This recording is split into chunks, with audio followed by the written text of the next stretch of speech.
And good evening to all you Aussies out there and some of the Kiwis. I notice Richard's here. And good morning to Jonathan and other people in the UK and further along into continental Europe. You know who you are. You must have scoffed that down pretty fast. Yeah, I had two double yolk jumbo eggs with some cheese, maybe like an ounce of cheese. That sounds pretty good. Yeah, triple cheeseburger. It's like three of the thin patties with like cheese in each layer. I was just getting my milk ready. Yeah, I've got some sort of raw milk, coffee, cream, whey protein concoction here. It's just to eat, just drink during the stream, just a little top up. Oh, sounds good. Sounds bloody good. So, hurrah! So somebody's happy to see me. Yeah, we've been live streams are been on the thin side. I do realise that. A lot of things have been on the thin side, but there's a lot of things been happening in my life outside of my control. Family, friends, work, too many other things that have been just a bit of upheaval, and yeah, it's sort of knocked my focus a bit. Plus, I've been demonetized and I'm on strict control by YouTube. Our dear friends at the YouTube, Gestapo. So, and now currently their new policies. If I remonetize they will go through a fine tooth comb through my channel, and I don't know what they're going to find. Now their new policy is if they find something that's inappropriate, they will give you a warning. And if you don't do anything, they won't give you a strike in 90 days. And otherwise, that's why I'm being a bit cagey since the last episode in what I put up currently. And then if you want to get rid of those strikes or that strike or that warning or whatever, you have to go through a re-education camp. I don't know whether it's in Western China. I'll have to ask them whether I have to fly there or is it online. So the YouTubia Gestapo will require everyone that doesn't comply with their policies to go to a re-education camp and online, I suspect, and do the educational program to learn how to be a good global citizen. And if you're not, then they won't take it away, and they could take away your channel. So that's the new future world that we live in, the dystopic world that YouTube, Google, BlackRock, people like, Mr. Speciest, Larry Finn and co, our dear friends like Gates and co. So that's what we're actually up against. It's, fine. It doesn't intimidate me. At the end of the day, we're more than them.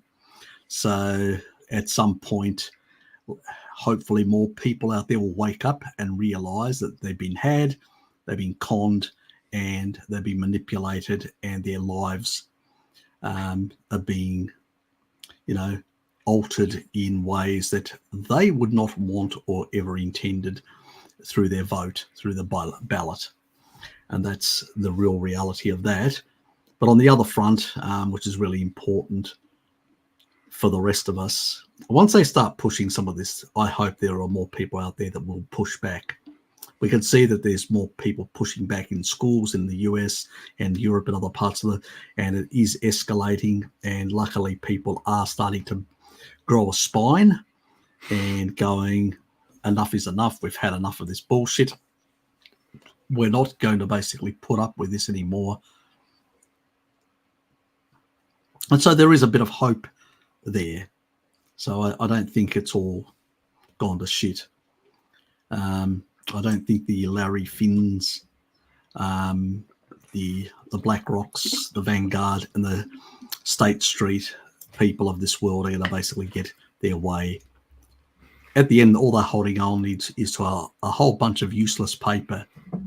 And I know a lot of people in North America probably don't want to see the end of the dollar, but it's probably going to be a good thing for them in the long run. In the short run, it's going to be horrendous experience. It's going to be hyperinflation like 1920s for the Germans. But ultimately, long term, they will come out of it better and with good economics again. And a lot of these assholes completely and utterly bankrupted and out of the system. Because at the moment, 58% of all global trade is still done in US dollars. Once that goes vastly below 50%, a lot of those dollars are going to come back to the US. There's more dollars circulating outside the country than inside the country. That will create hyperinflation. Too many printed dollars and too much money chasing less assets, goods and services and assets. So, yes, it's going to be a horrendous experience, but it will mean they will lose empire. They will become a regional, just another power like the rest out there, and they'll have to follow rules. If they want some stability in the international scene, they will have to follow rules like everyone else and not push their way around like little bullies. So they've only got themselves to blame for, since 1991 when they defeated the Soviet Union, it went to their head. They became quite brazen and arrogant and thought they control everyone. Now it's gone to shit. The British went through that experience as well, and they know. In the end, when they did lose empire, it was painful, but life goes on. They did see a recovery and all that. They may have squandered it in recent years, but that's because they've gone green and woke and idiotic, and that's where they've squandered all that progress that they made after that period. They squandered it with these idiots that they've put into power. So, and now they're living through the early stages of their green nightmare, as Jonathan can testify to that, and probably many other Brits. Yeah, went to a cheese market yesterday, like a cheese festival, the biggest cheese festival in the UK. It was bizarre because a lot of the people there were quite, animal-based, I'd imagine. Farmers there selling raw milk, or sort of thing. But in the middle, they had all the sort of, I don't know what the word is, the very green sort of companies talking about doing all the sort of green work, and I'm like, they didn't have very popular stalls. So I think as you probably know, I think a lot of it is put through the media, as in this is what you should believe in and follow and do. But I don't think the average person really follows it. It's just like hearsay, like a old wives' tale sort of thing.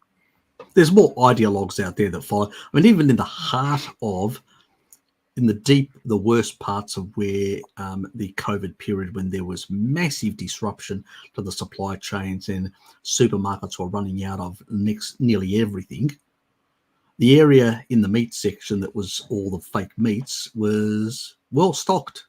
It was the only part that was well stocked. So that was the. I noticed that.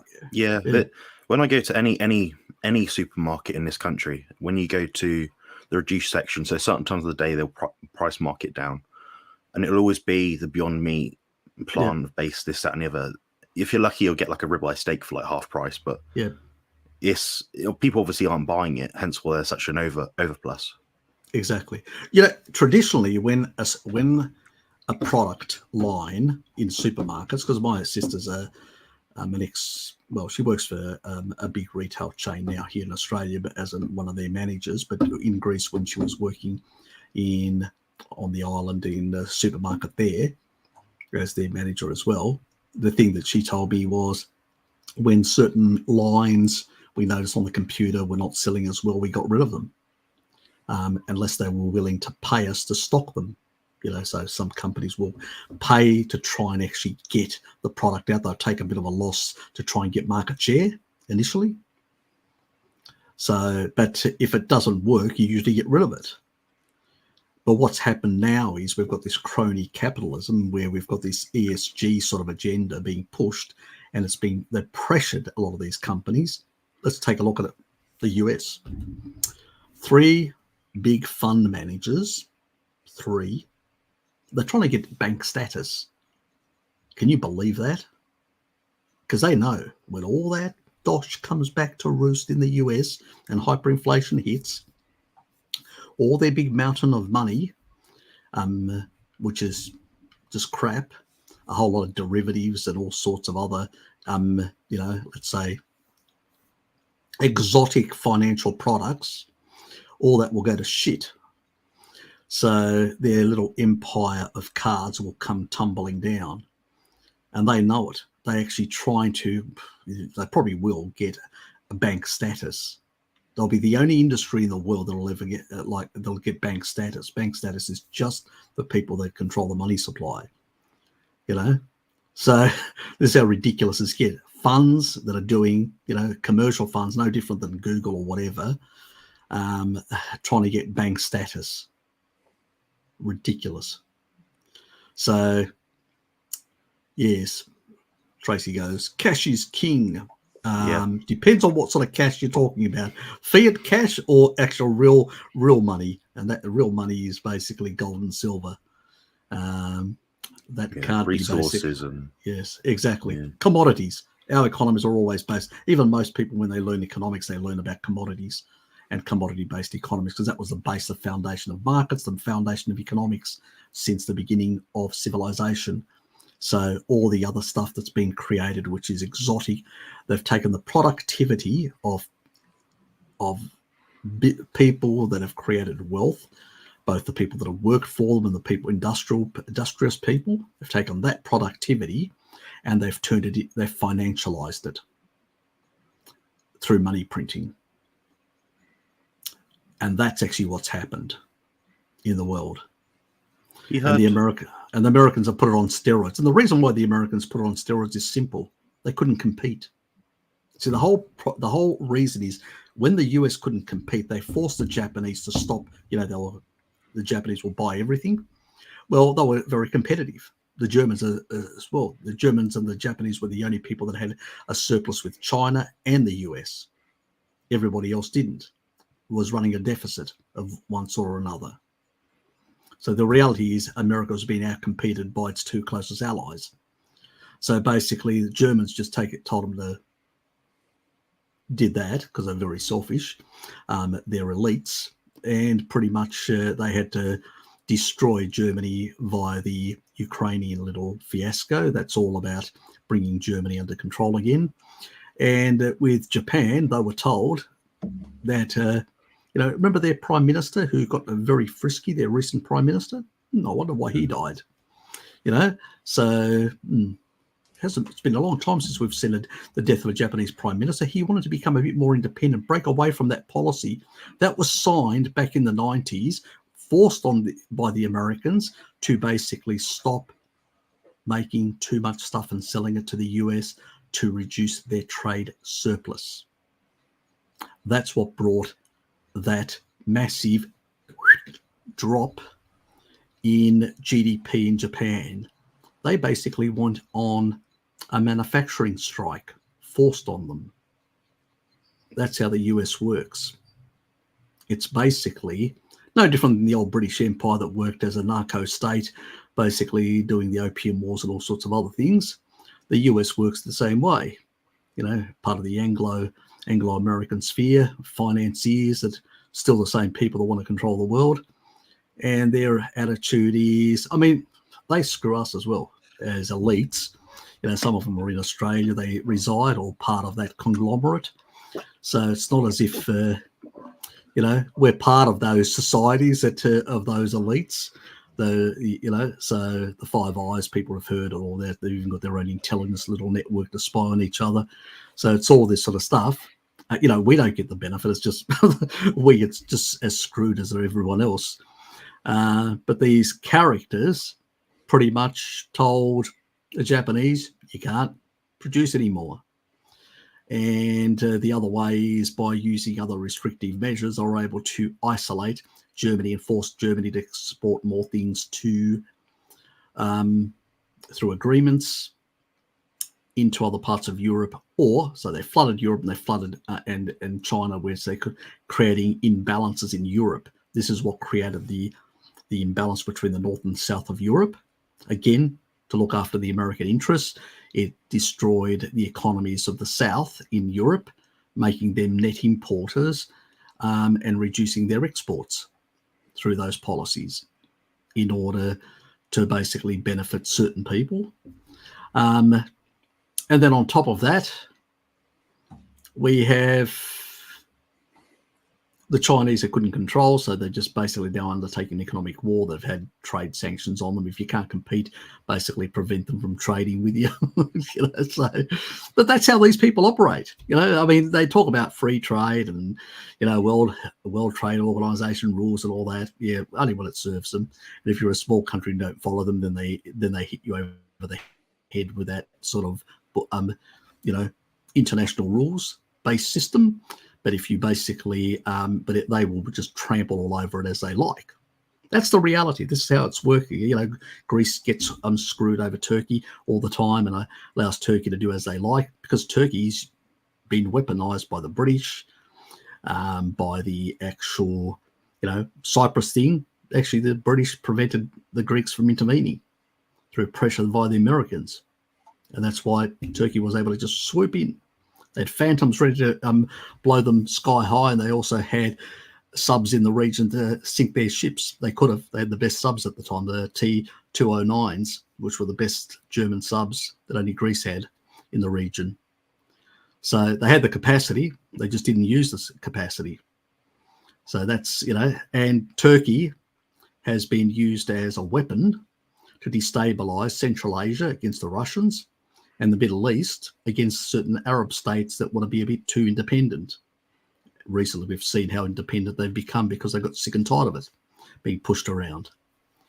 So, and that's why they went against Turkey. They saw Turkey becoming weak. They said, we can step up now and we don't need. And they saw the Turks sort of flex their muscle in Syria, and then the Syrian army and the Russians bombed the living daylights out of them. They said, Turks are not as capable of pushing us around.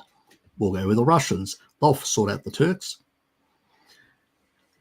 Turks have been weaponized against, Islam has been weaponized by the Anglo elites for a very, very long time. It's not new. This is what they use these people for that purpose, but again, most people don't realize that the Turks are playing both sides because they want to build their empire again. It's an Islamofascist state that wants to build its empire. And so each one thinks they're using the other. They are to some extent to get what they want. That's the reality, I just warned the Europeans the last time they played that. The Turks were at the border, the outskirts of Vienna. So careful how you play this game, because it can backfire. And you've effed up many times in Central Asia and the Middle East. And you had blowback. So yes, these people think they are smart, they're out there Machiavellianly, manipulating all the buttons, trying to all these areas and powers and all that, and think, we can control everything. Yeah, until you get blowback. But the problem is they don't pay, we pay for that blowback. It's people like us that maybe get beheaded or whatever else, not them. Yeah, they're flying over in their Lear jets and going to tropical paradises and getting served really well by poor Russian and Ukrainian girls. Yes. Anyway, that is our world. And then, I'm bad because I'm not following the policy of YouTube here. Yes. I always read their updates just in case, the content creator policies. I'm just going to flew through. Hello. And is that going to hit? What's it doing? Simon, I've been having problems today with StreamYard with it clicking. So I've been just jumping or releasing. I don't know whether something's reset on my mouse or something, but it is annoying. Yes, it's almost it. Yes. Hard logic. Button.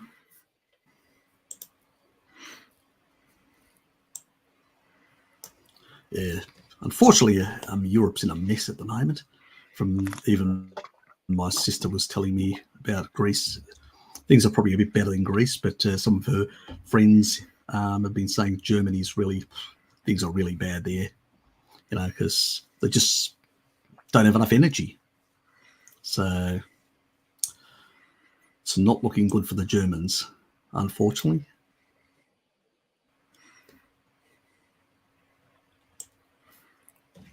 I just hope they go out there and they get rid of this government and try and restore Nord Stream 1, before it actually just gets damaged too much. Go under there and fix it and try and get some energy back into Europe. Because it's ridiculous. I mean, this is how ridiculous it is. As I said last time, a couple of times, I said, you got these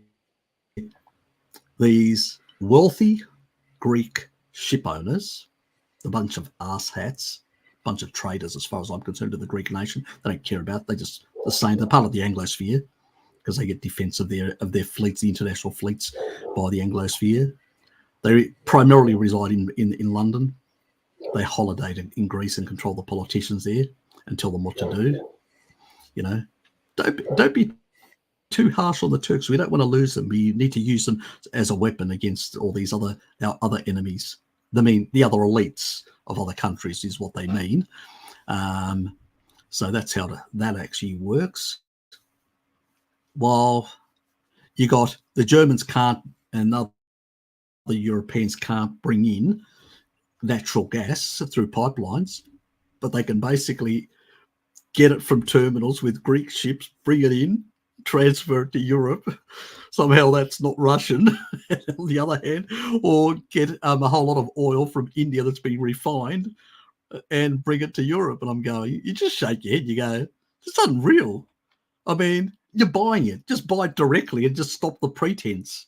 It's nonsense. You're destroying your economy and creating inflation for no good reason. You're buying it anyway to prevent the collapse of your economies and your population's rebelling.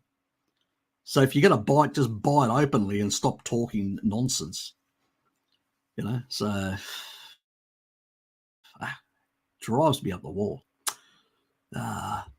Lorenz, hello, I have somehow simulate a plane flight to Tasmania to be on time and catch both live streams. Unfortunately, I have to go right now. Oh, fair enough. You can watch it later on.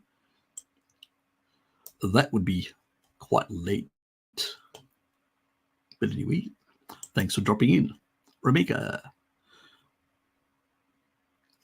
to be _1, to be more precise. More lockdowns coming, I hear. Yes. Unfortunately, the more of that nonsense. And we had a recent revelation from actually Britain, the Imperial College. They did an actual experiment which was somehow allowed. It went under the radar of the ethics committee because this wouldn't have been allowed in America. And they were actually able to do an actual proper trial. They infected people, which are not allowed in the US, and with C19. And they noticed that until you actually show symptoms, you are not contagious, which means mask wearing and all that's nonsense. You only get contagious when you start showing symptoms. That means when you start feeling sick. What a revelation. It doesn't surprise me. I'll tell you what, this is not like the common cold. This is not like the flu or whatever. Works different. Coronaviruses have been known and manipulated by Big Pharma since the 1960s. Our current coronavirus is the same one from back then, is my position. It's just been what they call weaponizing, gain of function, modified, both of them. You can believe whatever you like, but it is that original coronavirus. Because without modifying it, and it does actually infect bacteria, like the bifidobacteria, that's why it loads bifidobacteria, lactobacillus, which is really bad for the gut microbiome. But since it couldn't actually get into our cells and actually replicate until it was modified to be able to attach itself to the ACE2 receptor. Until that stage, it couldn't actually get. I wonder how it achieved such an evolutionary hallmark in such a short amount of time. It definitely couldn't have happened in a lab. And one thing, if you ever ask any of these people, can you please show me the evolutionary history of this virus? They can show for many others that it actually has gone through domestic animals and whatever else, but they somehow cannot show us for this one. Yeah. You know, I thought it's the same we're more advanced nowadays like than what we are in the past. You know, it's like the same thing, different approach, but yes, really. you can actually see the evolutionary history. If you go back a bit, you say, okay, this transformation happened in 20 years' time of these viruses that we know exist. When something new comes out, it seems like it's been time warped, sort of thing. Yes, I think to attach different proteins spike structure, as one academic said, evolution doesn't work that fast. He wasn't prepared to say anything beyond that. Yes, but it doesn't work that fast. And so this is why people say it was an LAB job. So, yes. Yeah. Tracy's got that one, yes. I think. Yes, exactly. Yeah. It definitely, it was actually, some people say, those awful conspiratorial nuts out there that say this was intended for 2025 and it came early because of Trump. Damn, why did you Americans elect Trump? We could have had actually more fun in 2025 when they would have enhanced the lockdown procedures. We would even have a digital currency by then. I mean, it's all your fault, you Americans. Damn. You damn bigots and rednecks over there. It's all your fault. Yeah. You didn't give them enough time to plan it properly. They had to do an impromptu job, an early job. Yes, it's hard to organise that many people. I think that's why we had so many slip-ups, like in the media. Like a lot of the UK official people were caught doing lots of strange things. Or saying strange things because they couldn't get their narrative right in the early days. Because they didn't know what to say because they hadn't been programmed yet, prepared. They didn't have the teleprompter. This is what you say, little kiddies, to the other kiddies. Yeah, exactly. Things happen too fast. Yeah, it's that Trump's fault. That's all I can say. And his supporters, his bigoted supporters. You know who you are.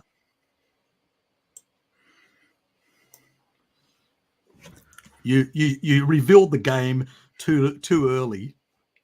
They hadn't, all the pieces weren't in place yet. Digital currency, a new ID for the global citizen. None of this had been put in place yet. Damn you people! Just all this mistiming. We need to have an amplification of a massive economic crisis, digital currency to control everything, and then a massive virus to top that off. It was perfect timing. 2024, 2025, the virus, perfect timing. Maybe they'll bring out a new version. Somebody says, there is a new one being worked on, I hear. It's something, it's not very clear. Is it the polio remake? Version 2.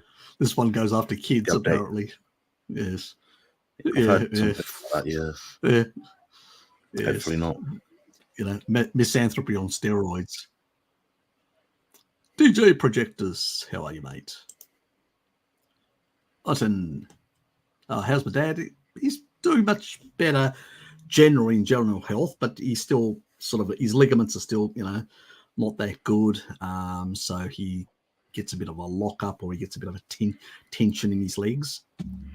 So nothing broke. So his musculoskeletal is fine, but because he got thrown, he got some tears in his ligaments, and they take much longer to heal, even for young people, let alone old people. And so that's where he's struggling. He can walk, but he can't walk for too long because it's just much more strenuous, much more difficult. So where before he could actually go to the shop and come back with a bag and his walking stick, now he has to take one of those walkers, even for light stuff, because he just can't handle he gets a bit of instability. But yeah, not as easy. I do a bit of shopping with him for the bulk items on Saturday, but if he needs to go and get some like cream, or go and get a milk, or get something light like that, he struggles a bit with that. But at the same time, I don't want to basically take that completely away from him, because he has to move and he has to put some pressure on it and some strain and all that, because that also is part of the healing problem. We just don't want to overdo it. So the heavy stuff is what I deal with. The lighter stuff is he has to deal with to get a bit of mobility, because the mobility and that stressing of those ligaments and stuff like that is what's going to heal it in the long run. So I'd love to make it easier for him, but it would actually work against him in the long run. When you get old, you can get, if you're not using certain things, you can get wastage much quicker. And that's to be avoided as much as possible. So sometimes you have to be, let's say, tough to be kind.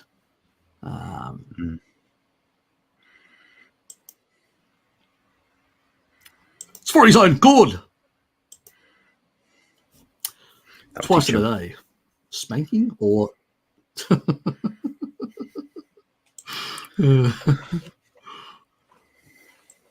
I'll put words in Tracy's mouth.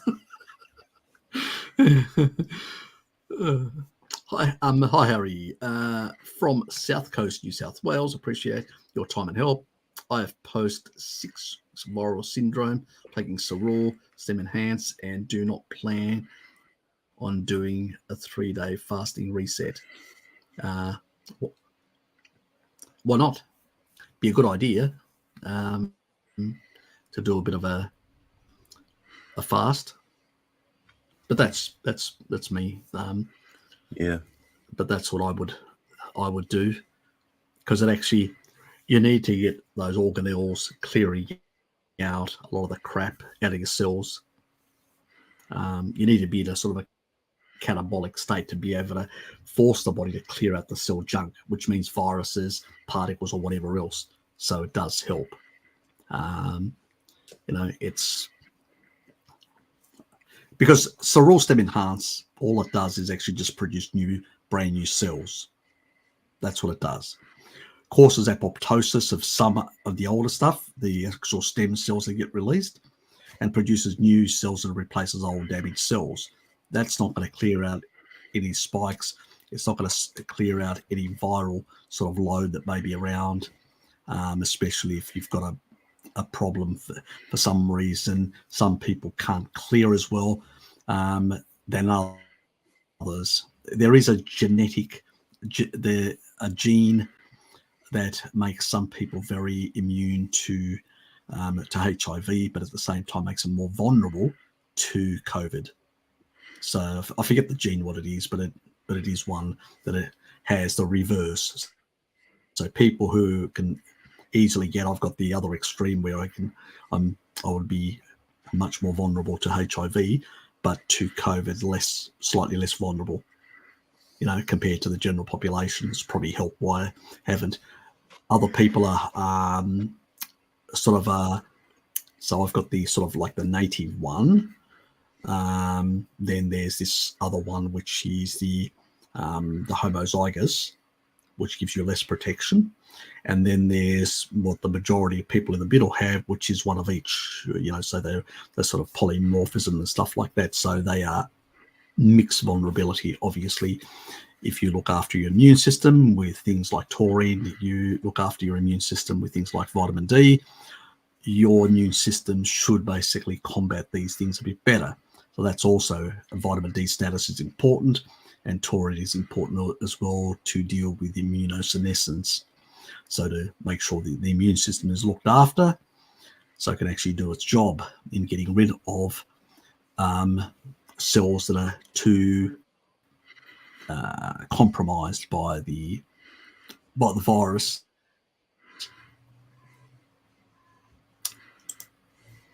So, Stefan, how are you, mate? There's more. Can you please recommend a protocol to get over the post-viral syndrome faster? I've never taken taurine. I'm not on any other supplements other than stem enhanced diet. It's beef and fat and salt. I've got a video coming out soon which will cover that. So I'll hold off until then. You'll have to wait. It's coming soon in this month. So you can look at that on a new protocol, but it does include fasting. So if you're not prepared to do fasting, it's not going to work for you. So it's important in that regard. Taurine will help because it strengthens the immune system. So it actually prevents further reinfection in other cells, together with vitamin D. Gives you a more robust immune system.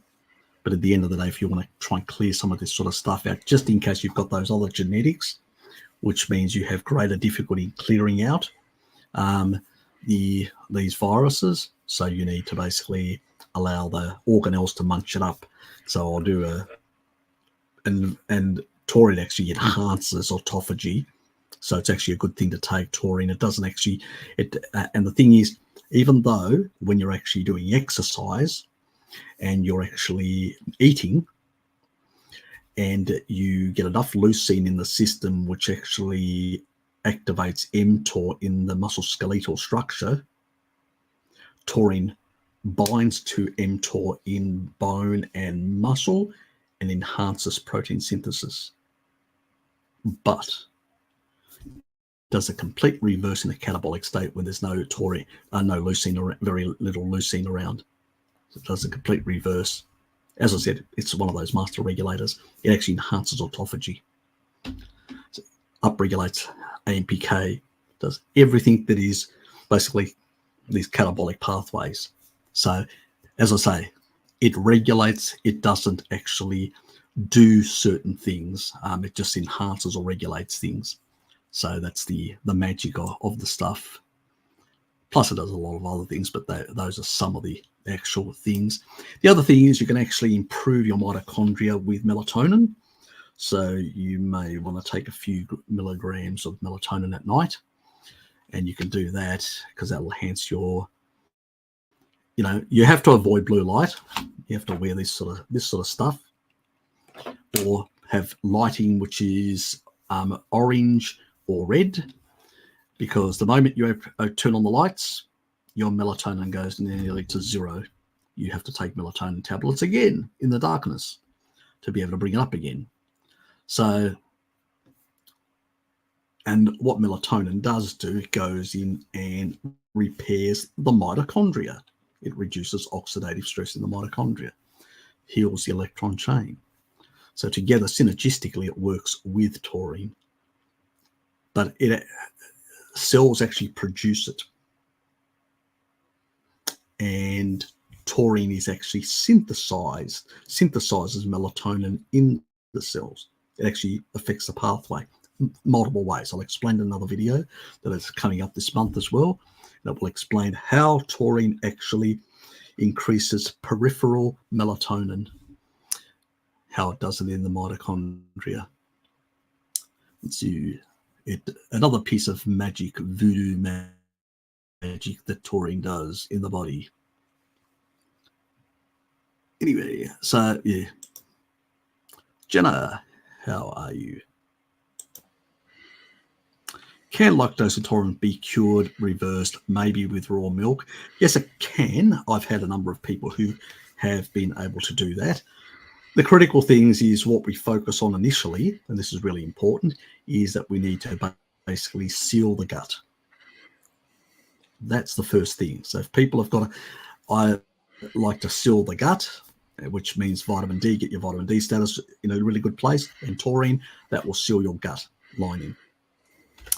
Then we do Dietary. And we do Dietary, which is the Biogaia Dietary, which I've talked about. I've got a whole lot of videos. Go and check them out. And that will suppress pathogenic bacteria. And then we do kefirs and milk kefirs, which will eat away the lactose, but will also increase a number of the lactobacillus strains of bacteria. And over time, you can change your gut microbiome. And as the gut microbiome changes and alters, you will be able to tolerate lactose. I've already had a number of people from Chinese background that have actually eliminated their lactose intolerance. So that's the thing. And Johnny's saying, I'm more lactose intolerant after drinking raw milk kefir for 2 weeks. Okay. Maybe you weren't meant to. Maybe you've got one of those extreme versions of genetics. What was that? Is he sure that it's not to do with the fact he's put in some new bacteria into his gut and his gut hasn't got time to get used to it yet? Because I have this anytime I change any of my probiotic sort of formulas, you know. Yeah. I know that the actual other guys, that actually, and even, you know, Vivid Mouse, he's, you know, got really good results. And I know a number of Chinese people they're not they're from the Cantonese background, so from the south. So they're not from the north, I can't say, but these are from the south, Cantonese background. And they haven't had any problems. They've basically had really good results in terms of, but they've actually done all the other stuff, you know, kept the diet very clean, stuck to trying to get their vitamin D levels really high. So focused on that, focused on taurine, focused on all these things to fix up the gut lining. So did a number of those things and sort of have seen a whole lot of results, improvements in that regard. So, yeah, I would say stop doing that for a while. Go back to try and check your vitamin D. There could be a whole lot of reasons why it's not in the proper place, because if it's not, if you still got some gut permeability, you will be far more reactive to things like milk products and to any bacterial. Because when you actually say, you know, I got you know, that it was basically worse, it basically is telling me that you're getting some reaction in the gut microbiome, in the gut itself, and that means you may still have gut permeability. And if you haven't resolved the gut permeability issue, then it's probably not a good idea to do kefir yet. I don't get people to do kefir immediately. I get people to first fix the gut. That means the focusing on vitamin D and taurine. And the only bacterial strain that I actually recommend is, which is that Dietary strain to take to suppress those bacteria which is pathogenic, like the archaean bacterial colonies and stuff like that. And then over time what happens is the entire gut microbiome resets, your bifidobacteria increases, and your lactobacillus improves, and your Firmicutes comes down slightly, especially Prevotella, and a few others that are pathogenic, and some of the archaea are suppressed quite a bit. So if they're still around, they can react. I mean, the archaea can actually create a lot of fermentation and a lot of discomfort in the gut. And they will use sugars, even from milk and all that. That may not be exactly lactose intolerance. It may be basically you've got too many archaea, and you may need to take something like a supplement like berberine to basically lower the archaean type, those hydrogen sort of producing bacteria. So it really depends. And without Johnny knowing exactly what your gut microbiome is, because I haven't seen a panel. See, if you go to somebody like Bart or somebody like Jonathan or whatever, they'll probably send you to do a panel to look at your gut microbiome state. You know, if you've got something like this, to find out exactly what is the state of your gut microbiome. Most naturopaths will do the same thing. I've got no idea. So as I said, I'm just speculating on what possibility things that may have gone wrong, because you can't be the outlier where everybody else is getting certain good results and you're getting the complete opposite in a more extreme version. Means that there is a problem there.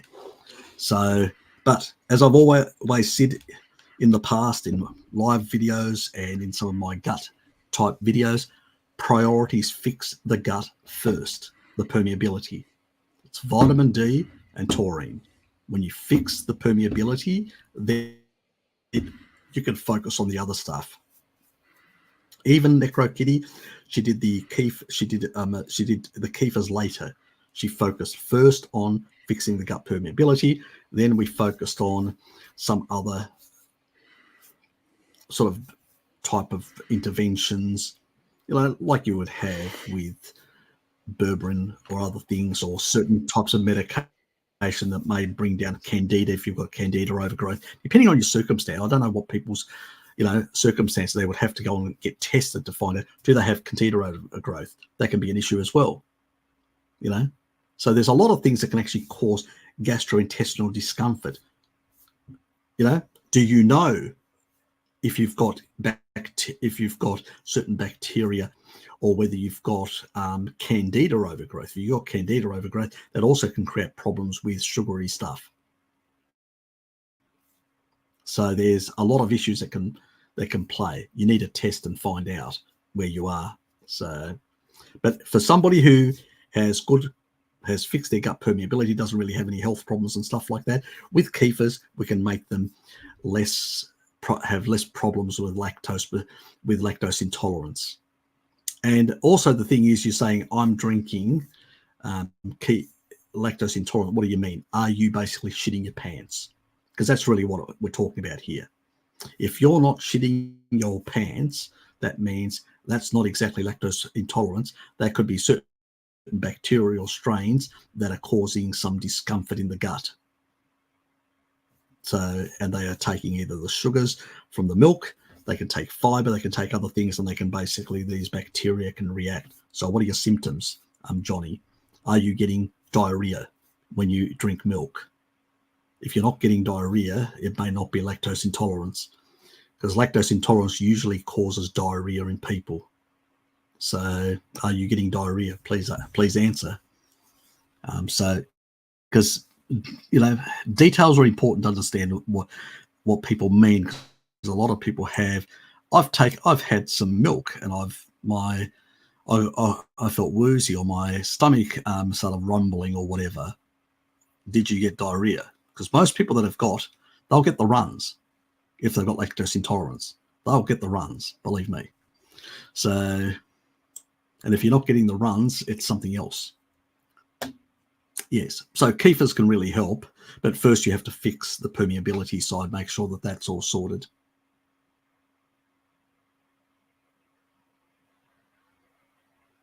Oh, you mean you can tolerate more lactose after Kefir? Okay, that's what I mean, because that's my experience with everyone. Okay, good. Yes, because we need the lactose. Okay, well, it was confusing. I know your background is Korean and your English isn't your first language, so yep, okay, not a problem. Yep, you mean you can tolerate? Yep, good. Yeah, so you're making my point.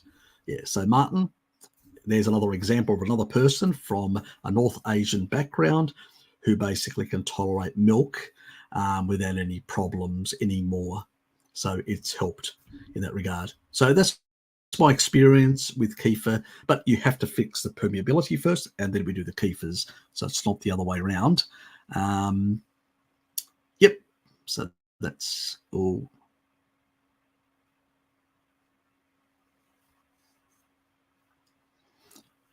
Well, if you're getting the runs on anything but beef and kefir, then that's a different issue altogether. you probably need to consider either consulting with somebody, because I don't do consultancies, with either Jonathan or Bart Kay, somebody that can actually go through and actually do a bit of a history panel with you, because it's something that's actually, you're getting some reaction to something. You have to go through the whole, what you eat, what you're reacting to foods, give some symptoms. So that can't be done on a live stream. It's impossible. It's a purely a consultancy issue to go through and find whether you've got any sensitivities. You may not even realize you've got sensitivities. You can actually go and do at a naturopath a sensitivity test. I'll actually try different compounds on your skin and see what you react to. You may not even be aware that you react to certain things, and certain combinations can also cause reactions. So, so keep that in mind. Joey, good to have you here, mate. OnlyFans taking up all your time these days. That's it from earlier this morning. She's still on that. Giving me a hard time. Just because I made some rude comments. Her mind went into the gutter. Yes. No, I avoid OnlyFans because basically I don't even have an account. But if, because otherwise, there are certain characters there that you don't want to be on OnlyFans for. I hear it's probably still there. Richard Burgess and his wife. Oh, God. That Vagoon from Canada. Ridiculous. Do you think there'll be long-term effects on people who took the vax? Yes, unfortunately. From what we can see is what was it last? There's only one study that showed after 6 months, it was still in the system. It was still inside cells replicating. So it's not going. Now, it's unclear whether certain people can actually clear it out at some point or not. We don't know. We have no idea at this stage, because unless you do 5, 6, 7 year study or keep on checking people, a bit like the Framingham study where they were checking people for certain markers, and they still do. They do it every whatever. They report every 20 odd or 30 years or whatever. The last was every decade. I think it is. The last one was 30 years hence, or 40 years. Can't remember. So unless they do something similar, and that means monitor people to see whether it's taking biopsies, it means, and checking is there still inside the cells any of the spike material or not. So currently the last test showed that there was. That's disturbing, because it means it's still replicating, and if it's really replicating, and we've heard in Germany they're talking about cadavers of people that basically are riddled with a lot of some sort of material that seems to be replicating and growing, some dark material in blood vessels.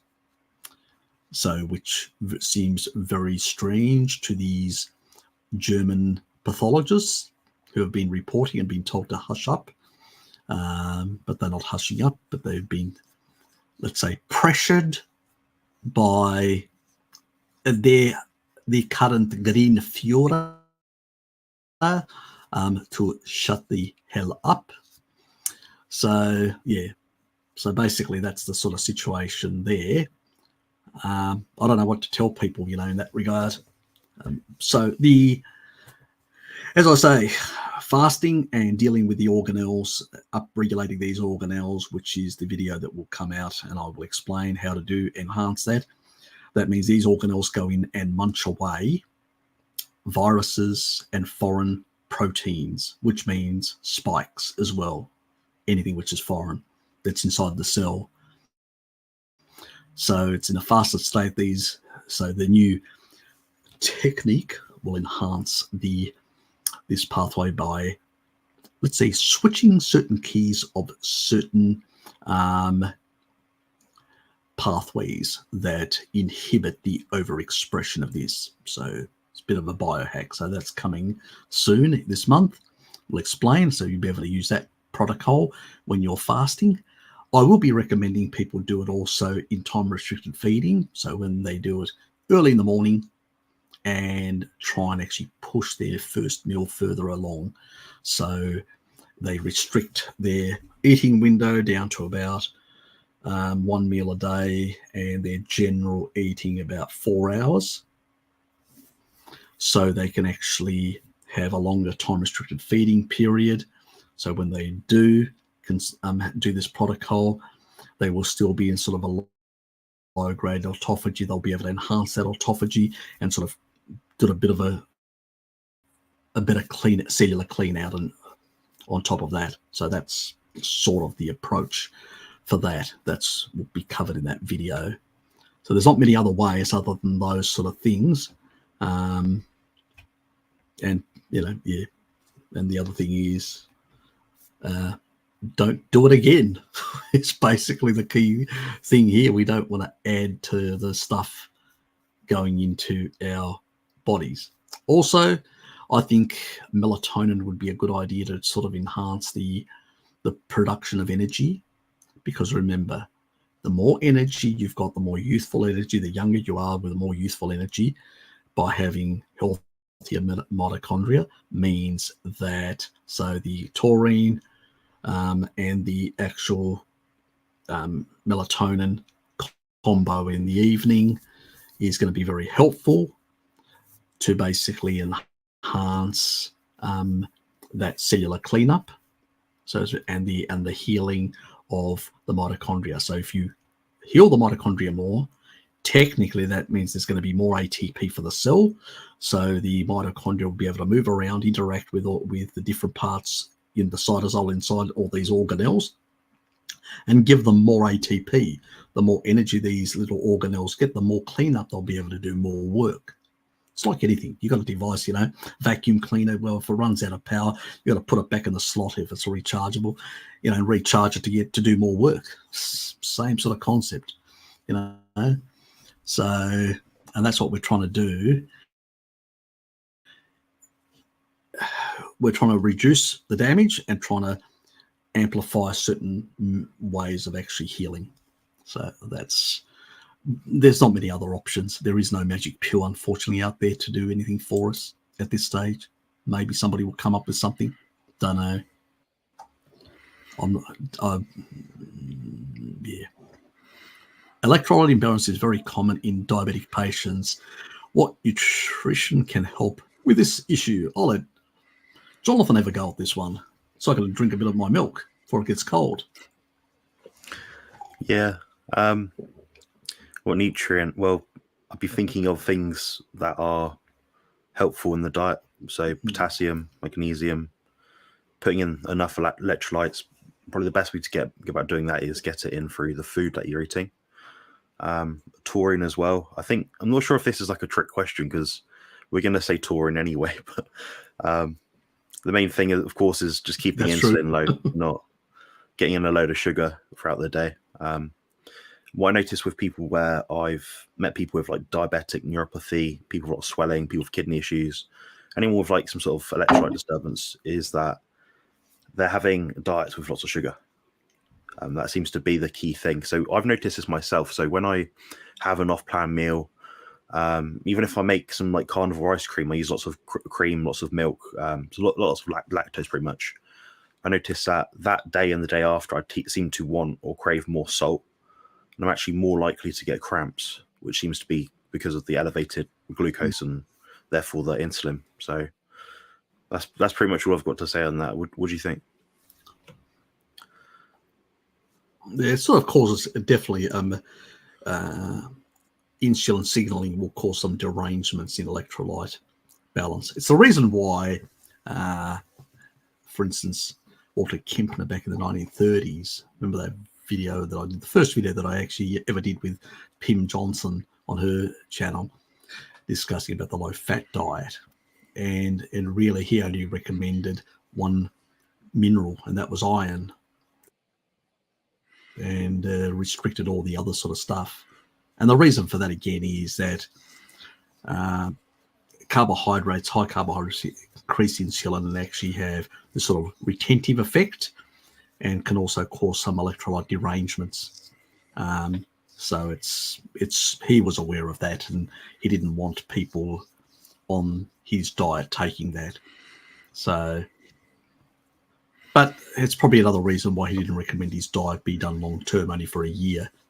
He didn't understand back in the 1930s about the Randall cycle, but he was seeing results, but he knew it was too catabolic and damaging to the body long term if you did it for more than a year. And so what he invented really was something akin to a fasting mimicking diet with sufficient energy. So it was basically, if he had to whip his patients to he was Jewish, so he was a bit. He had the bit of the old-fashioned sort of doctory method, but he had to whip his patients in America to force them to eat more sugar. And I'm talking about raw sugar here, in order to basically not waste away their muscles to get enough energy. So that's how he approached things back then. But it seemed, because it was disengaging the Randall cycle, you were getting it. And we can see that with vegans, they get like a honeymoon the first year, and then everything goes to shit after that. So, as I say, it's a bit like Walter Kempner's diet or a fasting mimicking diet equivalent, and fine. It works for a year, disengaging the Randall cycle, but then it's catabolic to hell, and people just waste away, and they end up skeletons or dying from wastage in general. So you can't fast forever, and these idiots think they can. And it's a healthy diet. It's just crazy. I just wanted a bit my vagoonerized. Just bang the vagoon. Gonna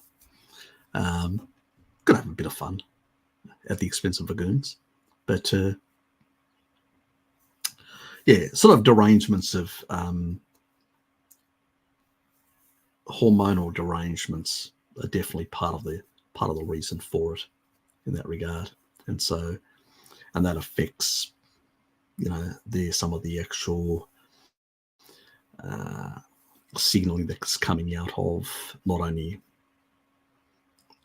of the pancreas, so to speak, but also you've got other hormonal signaling that happens, your norepinephrine, epinephrine, and stuff like that are, all these sort of things are slightly out of kilter in people with diabetes. And that's sort of the problem for these people. So they do have far more issues. The best thing for them is to try and actually go low carb, eat more protein, because that will give them the right signaling at the kidney level. They'll get more taurine. They can supplement a bit as well, which is not a bad idea in the modern world with all the other additional biohacks that we've got. But that also regulates better the electrolytes throughout the body, plus being an osmolyte. And you were going to say that. But at the same time, we're also taking away a lot of the derangements. I agree completely with Jonathan. Those derangements are the biggest issues. Just be on a low carb diet for a couple of months and then just spike your insulin, see what happens. You feel like absolute rat shit. You just derange everything, and your energy gets cut off, and you feel like crap. And at that point, you don't take sugar. You don't take more poison, so to speak. You take cream. Don't you, Hello Kitty? You take cream in order to fix the problem. I still give her a hard time about it. When she cheated, she was the strictest amongst us. She always called me a cheat, and alcohol, other things, ice cream. So she decided she was going to do it as well. The problem is she was so insulin sensitive, it just really just shut off hormone sensitive lipase, and she was out of energy. She felt crap. Two hours later, she crashed and burnt nearly. That was funny. I enjoyed it. I still laugh. I still have memories of it.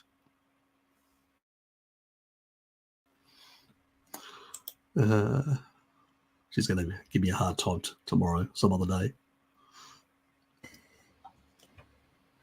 In class with Jordan Peterson. Do I look that cute?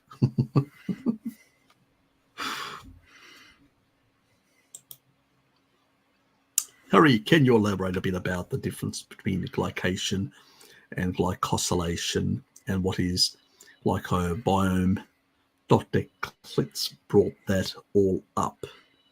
Well, glycation is when, well, let's just go to glycosylation. Proteins have little glycoproteins, as they call theirs, these protein fatty structures, and they usually have these little fat sugar molecules at the tips of them, and it actually has a role in terms of communication signaling, and that's what we call glycosylation. That and also these part of the pericellular matrix, these little sugar molecules can also help with retaining a certain negative charge, so things don't stick inside the body. They sort of repel each other. The LDL have that. The lining of your arteries have that. These little hairline things with little sugar molecules. That's glycosylation, in the most simplest way. Glycation, on the other hand, is when you've got excess amounts of sugar molecules that are places where they shouldn't be, stuck to parts of the protein where they shouldn't be. Well, that's sort of glycation in the most simplest terms. Glycobiome, I have no idea what he's talking about.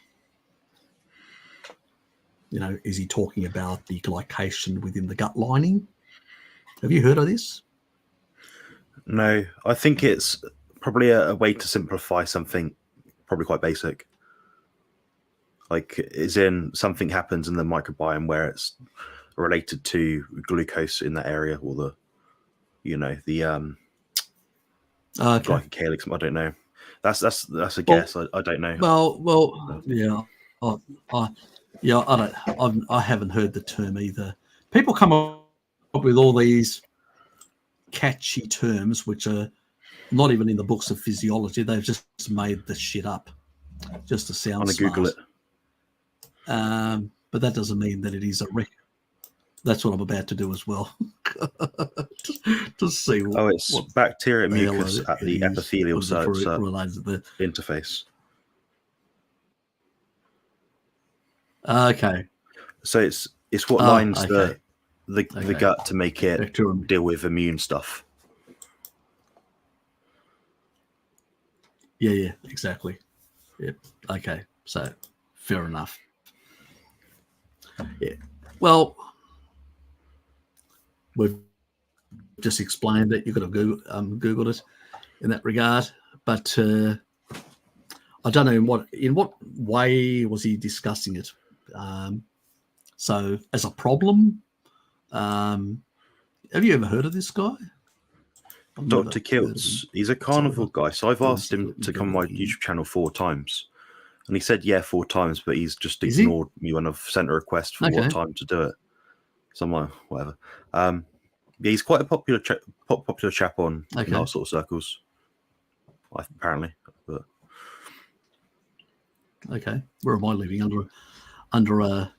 There's too many channels, Harry. I don't. There I is only a guy watch that's about 5 channels, so I don't know what he says.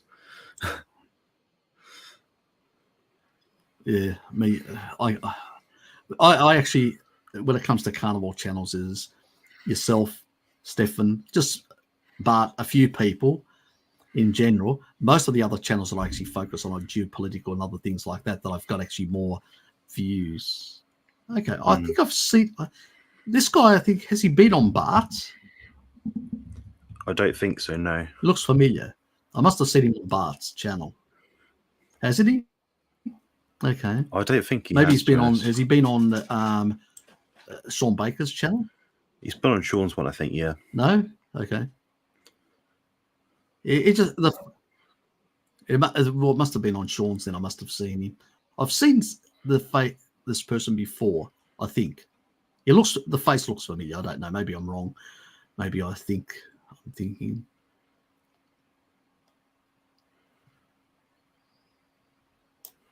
Okay, fair enough. Yeah, he's pretty good. His content's pretty good.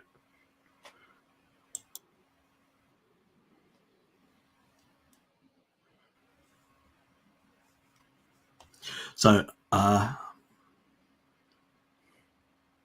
glycobiome is the noun of glycobiomes, a microbiome associated with an environment rich in glycans. Okay, so that's what they're calling it now, glycobiome. So that's the glycans.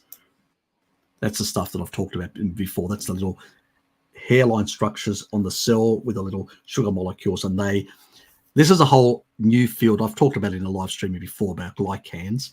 So that's what they're calling it now, glycobiome. Okay, so I haven't actually looked into it recently, because when I did first look into glycans and the communication between cellular communication, the research was very poor and still is at this stage and all that. And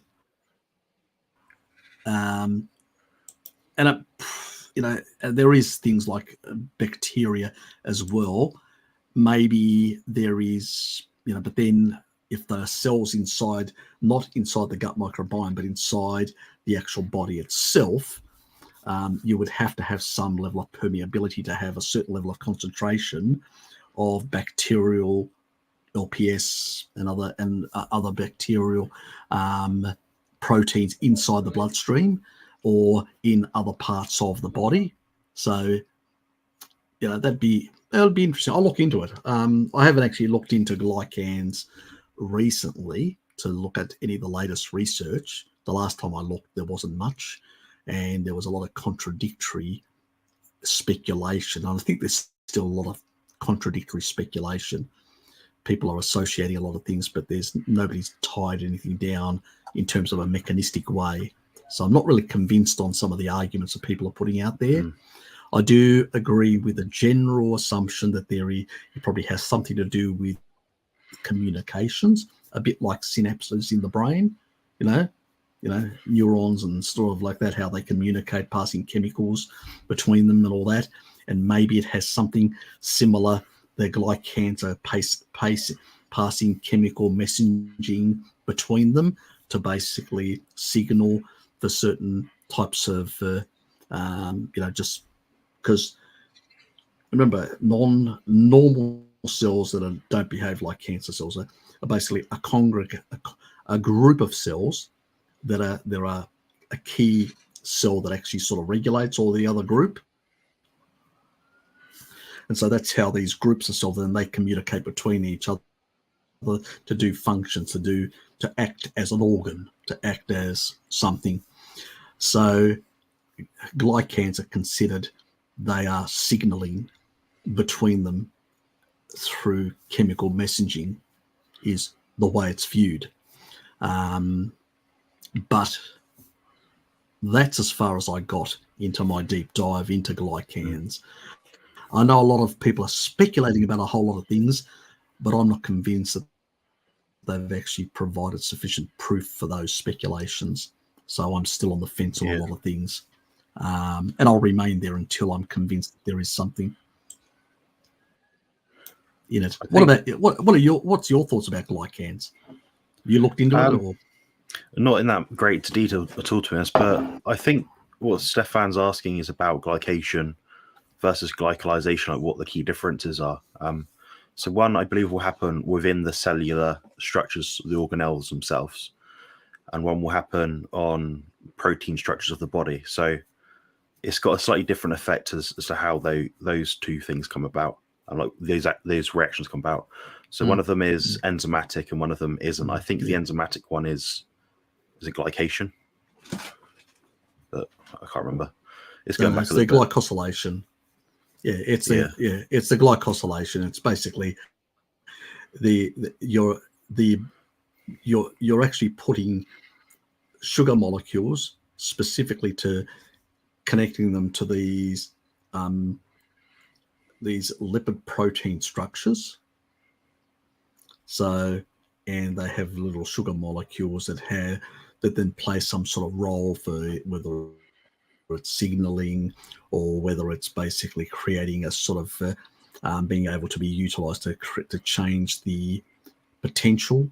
So at the tip, which then creates like a negative charge to allow things to repel each other. These are the sort of things that we understand at this stage, up to the science at this stage, where glycation is just generally, sugar running through the bloodstream, excess. You engage the Randall cycle, and that affects the gradient of glycation. How long do the too much excess sugar stays in the bloodstream and ends up sticking on all protein structures all over the place, and also lipoproteins and all that. That also causes more stickiness, where things can actually then stick and not basically move slowly, and that could also cause some damage to the ApoB, which means then that could end up deranging the lipoproteins, and and that it really comes from the most glycating thing, which is fructose, honey and fruit, the worst carbohydrates you can put in your body in terms of glycation factor. Do you think low? Yep. Yeah, sorry, Harry. Do you think that fruit's more glycating or more inflammatory because it can't be stored like glucose, like other things? Is that why? Because it doesn't go through the same metabolic process, so it just goes wherever it can go, basically. No.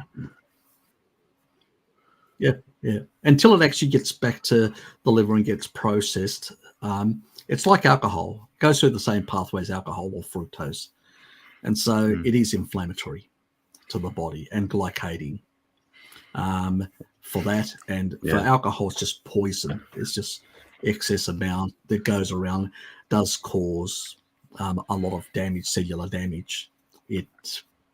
And in that way, we're sort of saying loss of electrons and stuff like that, the sort of oxidative stress that we're talking about.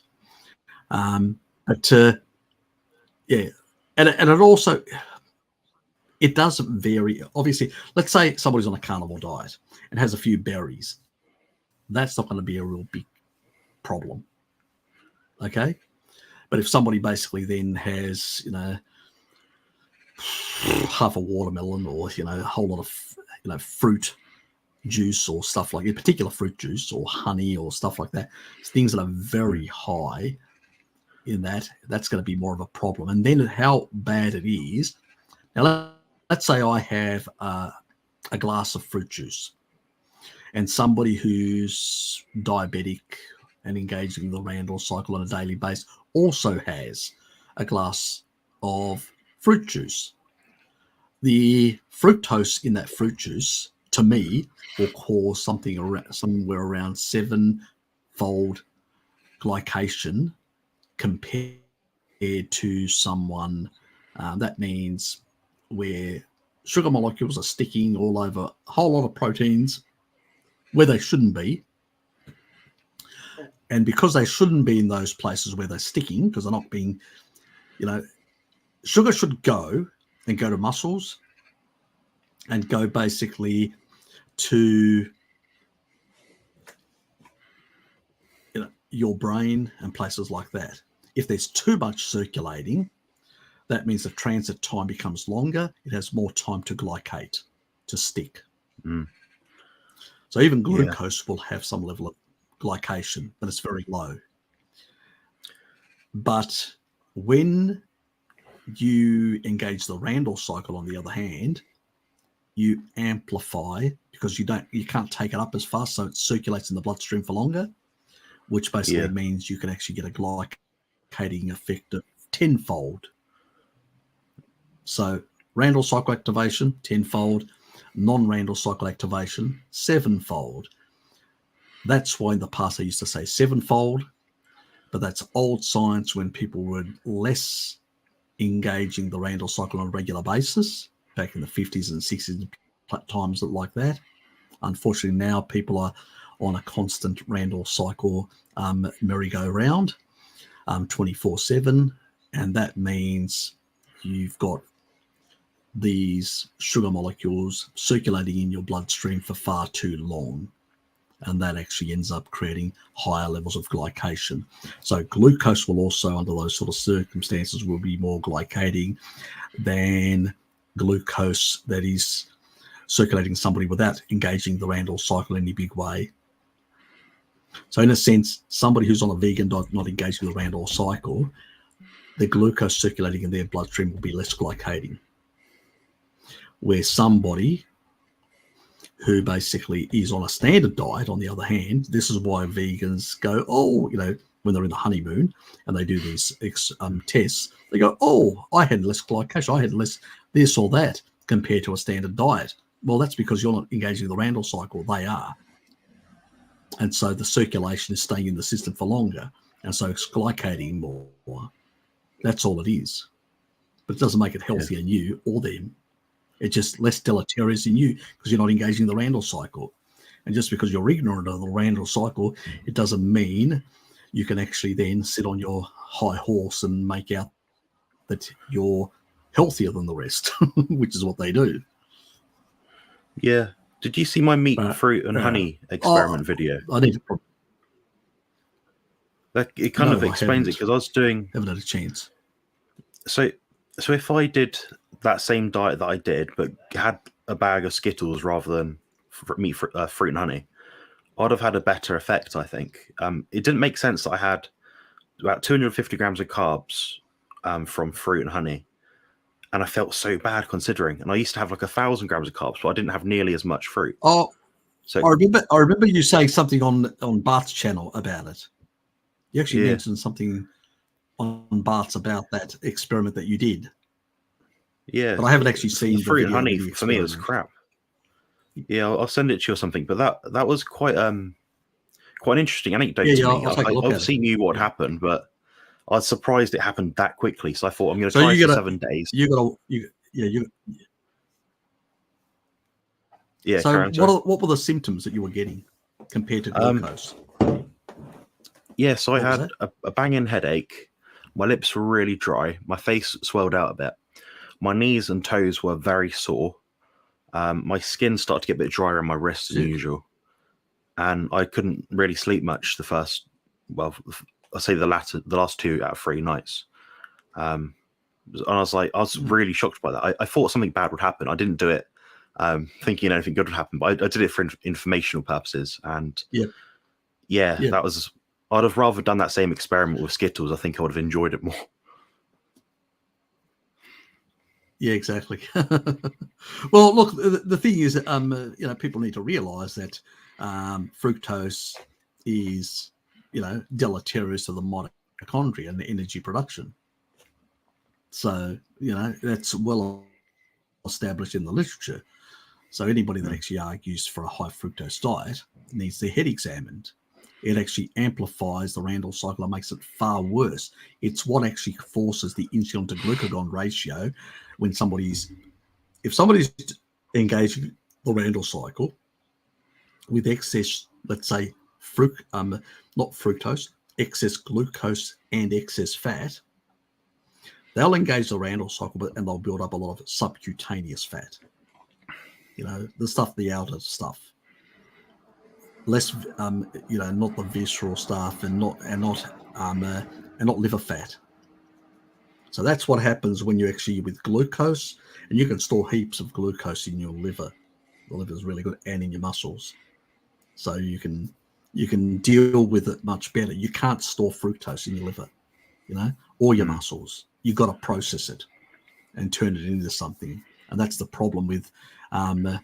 It's like alcohol. It's a poison. It has to get out of the system. Small amount, different parts of the body, even let's say your sperm uses a bit of fructose, but small amounts, but the body can produce that in the liver and provide it. So that's not an issue. But we're talking about excessive amounts. It doesn't surprise me at all that you would have had, I didn't realize that bad, but I'm not surprised that you would have had far worse symptoms compared to glucose, because glucose may be Randall cycle engaging, have some glycating factor, but glucose is not poisonous to the body. Okay, we need to be quite clear about that. We're talking about Randall cycle, which is a different thing.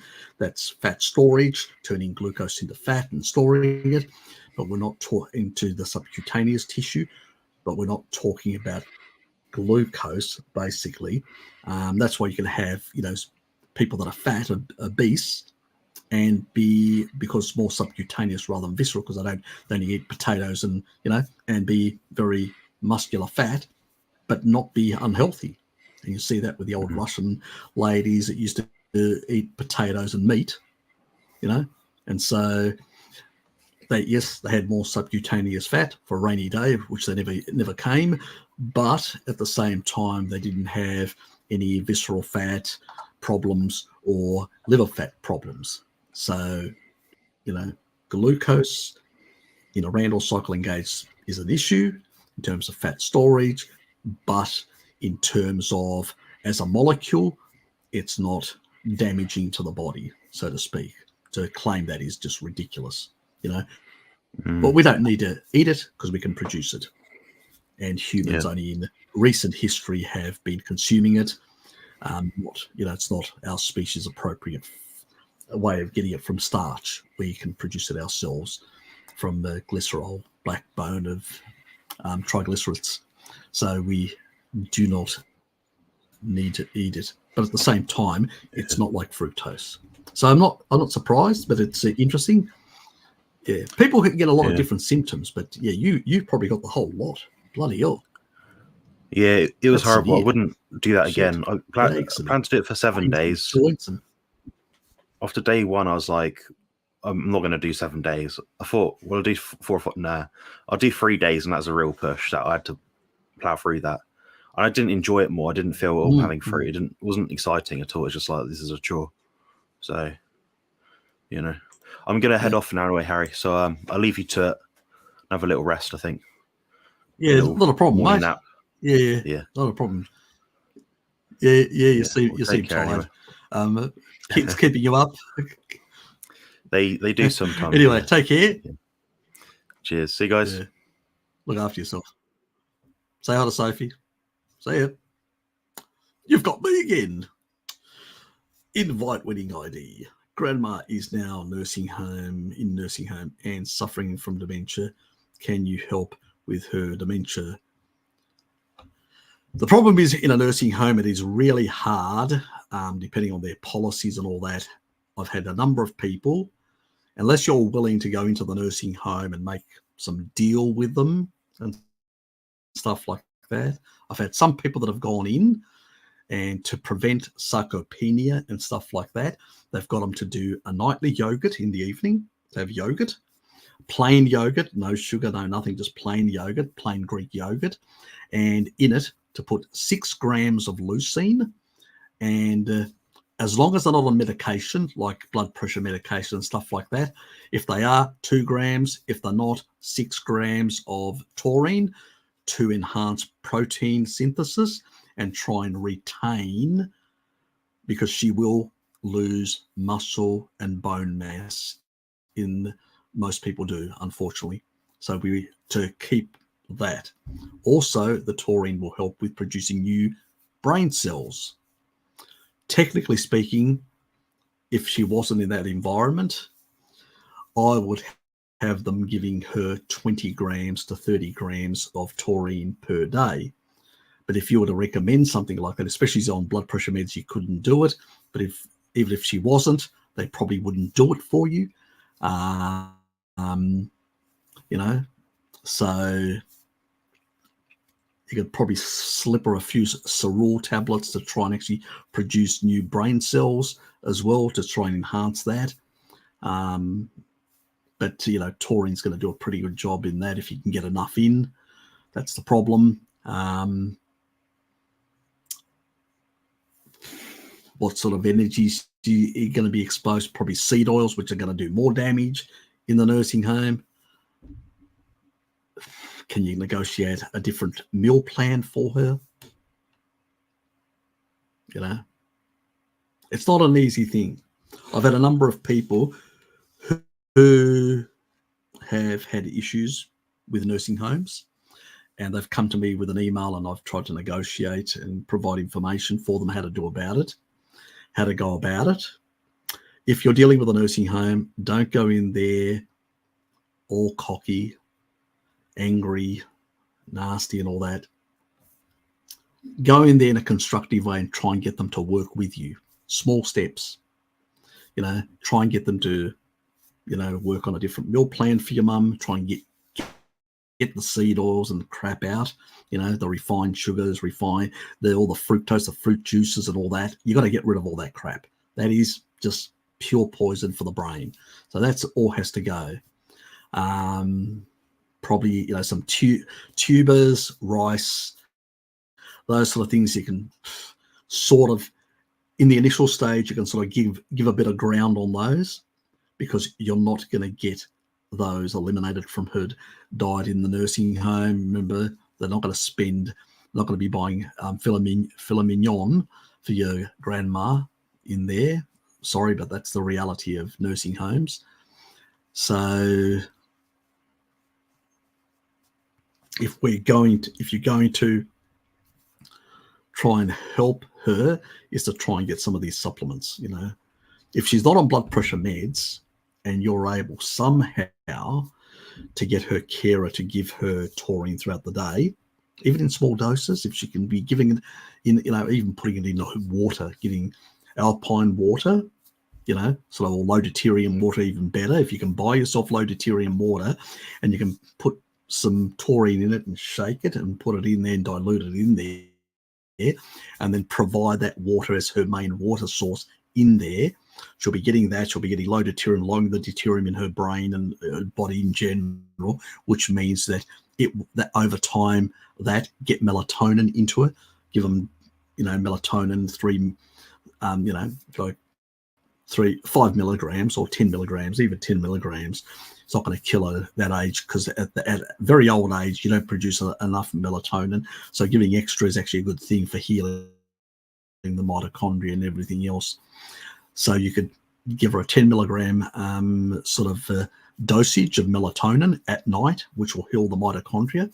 And you'd actually get them to give it to her, the tablet, because she'd forget otherwise. And healing the mitochondria, reducing the deuterium levels over time, and getting the taurine in there as well as much as possible to produce new brain cells. Because remember, taurine helps with stem cell activation only in the brain, not in the periphery. That's what we use Stem Enhance for that. But in the brain, to produce new brain cells, taurine is the main game there. So really, those are the sort of things. Definitely got to get the fructose the fructose food, all the sugars, the refined sugars, and all that, and the refined oils are the ones that are highest in deuterium and the most deleterious. You've got to eliminate that from her diet and come to an agreement with them that this will not be included in her meal plan. So you need to go through with your parents, try and negotiate something with your parents to get them to do that sort of stuff. So that's pretty much it in that regard. Good luck negotiating with them. It's not easy. Some people have more success than others.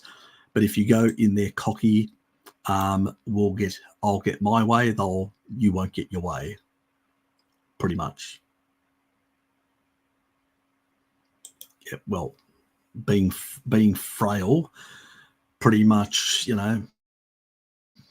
leucine, taurine to build muscle skeletal strength, and adding potentially sort of a whey protein supplement that they can give her as well as a morning thing. That would be great. A milk whey protein shake, put a bit of leucine in there, put a bit of taurine in there, as long as she's not on blood pressure meds. That would all sort of help with the protein synthesis and the frailty.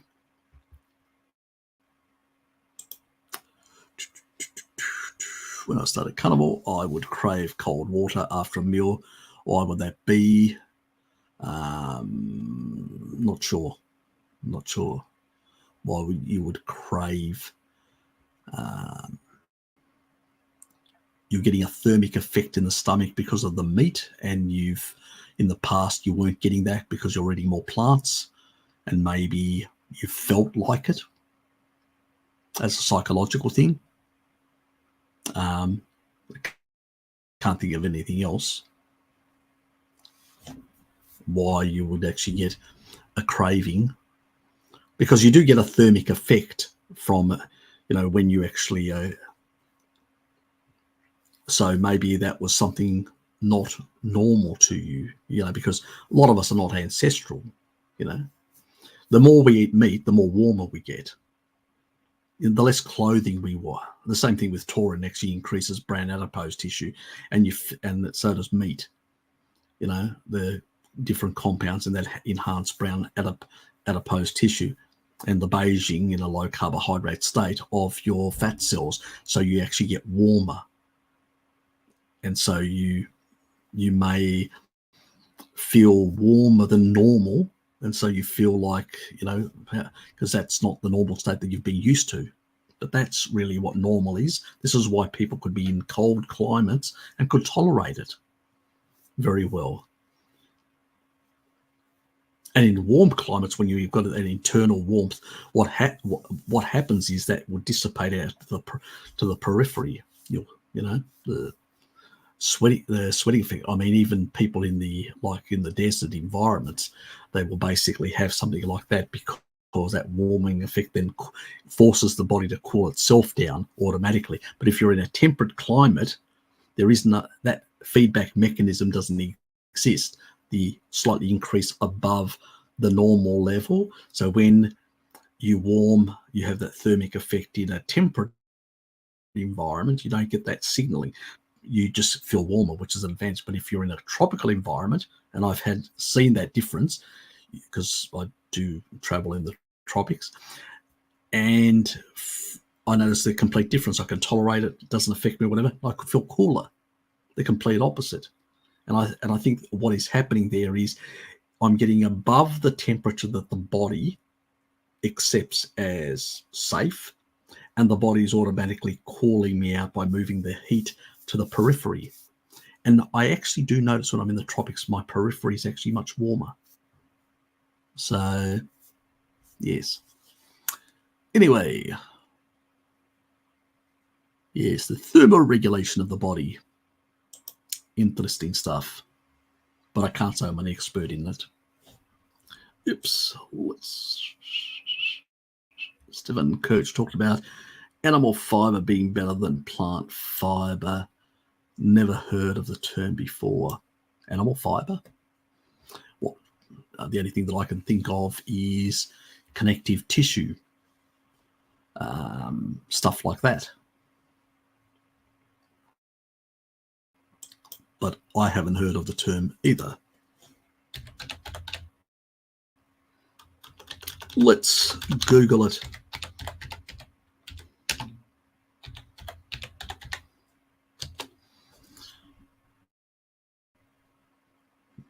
Do they mean? So the only thing that comes up is wool, silk, fiber, alpaca, cashmere wool, pooled wool, and Angora wool. So that's the only animal fiber that comes up. I don't think you can actually eat silk or wool. So the only thing I can think of what he's talking about is connective tissue, possibly, but just call it connective tissue, Stefan, rather than calling it animal fiber, because it's not really that. But anyway, but I'm just thinking what it may be. So, is sunlight through a glass window enough, or does the glass block too much for it to be compatible to direct sun exposure? You need the sun exposure, hard logic, sorry. Just go outside in the morning as it's coming up, I just pop my head out. I open up my window and I pop my head out and just gaze a bit, get the signalling, then slide it closed. In that early, it's backyard part.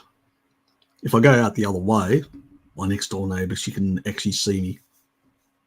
She'll perv on me. Where is she? She's not there. She's gone. She's not in the live stream currently. Yes. So, yes, I just pop my head out and that's how I do it to get the signalling. But, yeah, you can physically go out, which is probably even better. I'm just too lazy sometimes. So if I'm working from home, I pop my head out. If I'm not working from home, and if it's summer, I will slide the whole window open. So the window's just completely, the sun will come directly in. I don't even have to go outside. So because I'm the window's like that distance. So oops, that's the distance from the window. So this is right against, this is in a little room where I've got my sort of study thing. It's it's a very small, it's one of those small bedrooms, for one bedroom type thing, really tiny. But it's nice. It's just compact. Got some stuff back there. I've got some drawers and stuff like that. And I can put clothes in there and stuff and shit like that. So, so that's all that. At the moment, I've just got boxes in there. I had nowhere to put them, so I just stuck them there. But I have to go through and actually just tear them up and throw them away and clear that out into the recycle bin. So that's for another day. Because all those now are out of warranty anyway, so they can all be thrown out. I should do that possibly next weekend. Do something useful on a Sunday. Bit of a clean out. There you go. And so get outdoors. The windows, they blocks a number of the frequencies that we need to get proper signaling, all that. I've actually got another new trick. I've got a new light bulb here, which has got 3 settings. It's got one setting, which is the early morning setting. There's about 3 or 4 frequencies that are just not 100%. They mimic as close as possible the daylight thing, but that's just a daylight thing. It's not exactly like sunset and sunrise. So I still pop my head out, do that, and then after a while, when it sort of gets towards 10ish and onwards, then I turn that light on and I keep it until a bit after lunch, about 2 o'clock, 2:30. Then I switch it to the next setting, about probably around after 2:30. Probably I've been doing it between 2:30 and 3. It's really what I remember, sort of thing. And then the final one is about 6 o'clock, and then that's when I finish work and I'll pop my head out again for the evening. We're not in daylight savings at the moment, and the evenings are still around about 6 o'clock and all that. So it's just starting to get dark. I pop my head out, and after that, once I've done that for a while, then I'll switch the light to the 3rd setting for the evening, which is the amber. And that will basically then create an amber light in the amber environment, which is nice. Yes. But yes, you do. Sorry, being a party pooper. Zealous, how are you? Is corn problematic as fodder? If isn't GMO, that is. We're talking about fodder for animals.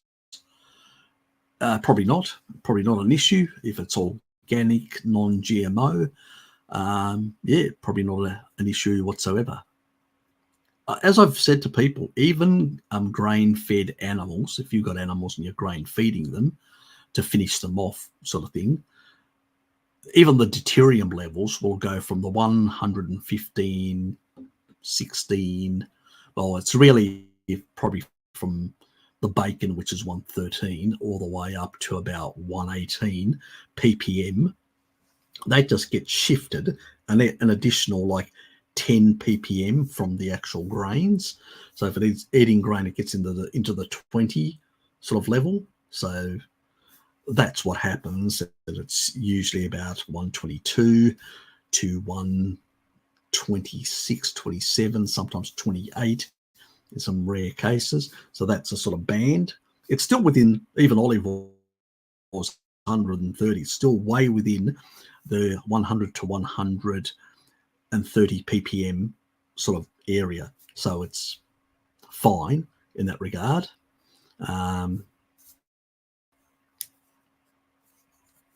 So it's probably not an issue if that is for financial reasons the only option you've got and all that. Fine. So still, the animals are not going to have as much deuterium unless you actually do it for a very long period of time, like a number of months. So if it's only like 1 or 2 months, probably you'll be at the lower 122 ppm. If you do it for longer, you'll push the ppm slightly high up to 126, 27, maybe 28. It depends on the period of time the animal is eating, that sort of stuff. So there are a lot of different options. If it's chickens that you're actually talking about, if it's fodder for chickens, in a sense, there are options out there where there are organizations out there that are producing like pellets from insects. Now, that's really, that's a carnivorous meal for a chicken, which is a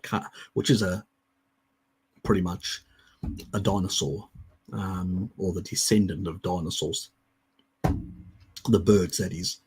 So if you give it these sort of pellets, you'll actually lower the actual deuterium levels, and you'll improve their just generally their you could say the omega-3 profile will be better, and a number of other important markers will be better generally, that is. There are other things that can actually have an effect, but yeah. I know some people have switched away from grains with chickens, which they've had in their backyards, and they're getting all these insect pellets as a feed thing for their chickens. I don't know what exactly animals you're trying to feed, so not enough information. So it's all I can come up with at the moment. I do have a bit of a background with farming and stuff like that from a young age, so my relatives have been into farming. So I do know a bit about farming and farming procedures and things to do. Are onions and garlic beneficial for us carnivores, or should they be avoided? You don't need them. There's no real big benefit.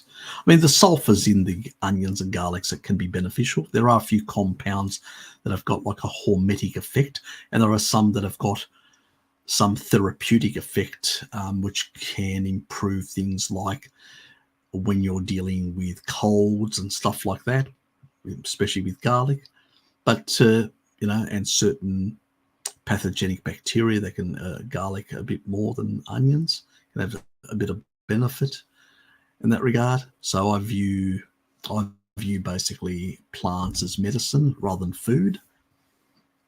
But if you want a bit, I will not take your carnivore card away from you. I mean, I use some herbs in my cooking, and occasionally I have used Dad's grown garlic just for taste for certain meals. So I wouldn't get too upset. And I've had onions on occasions. I'm generally 95+% carnivore with a few indiscretions. So But generally speaking, you know,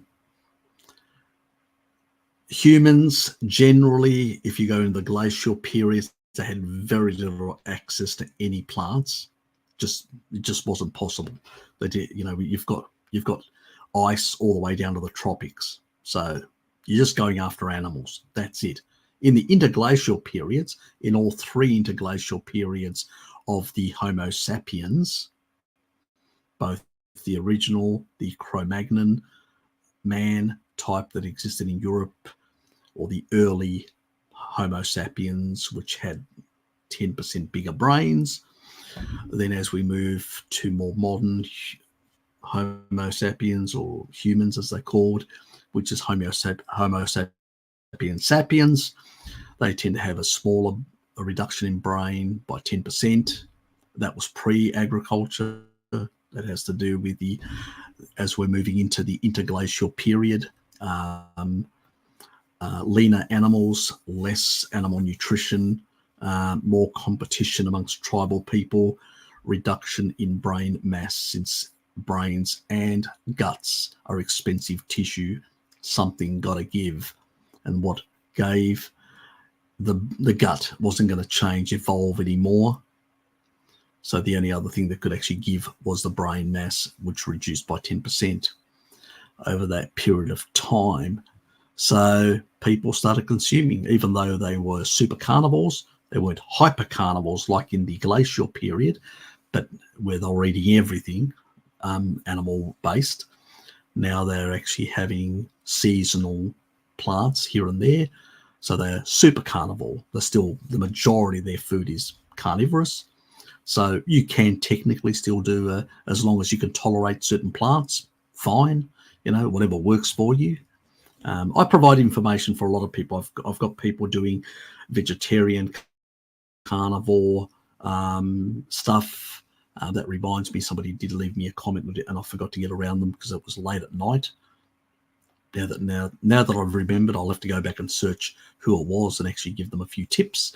So I've got different people that come to my channel and ask me for all sorts of things. While I may do carnivore generally and promote it, that doesn't mean that, you know, if somebody wants to do a vegetarian version of it with seafood, dairy, and eggs, whatever floats your boat.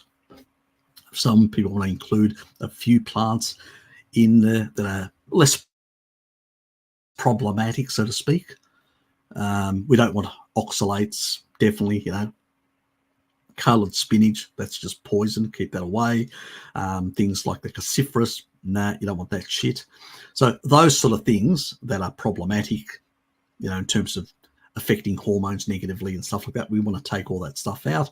But things like onions and garlic are less problematic, unless you've got a sulfur sensitivity or some other thing that may be an issue for some people. So that may be, you know, something to avoid for some people. But generally speaking, if you tolerate it, yeah, whatever works for you. At the end of the day, it's your body, not mine. But they're not beneficial, let's put it that way. There's a few benefits, and it's a very tight, as I said, hermetic effect, maybe helping a bit with colds and stuff like that, a few things here. So, but let's not over exaggerate the benefits.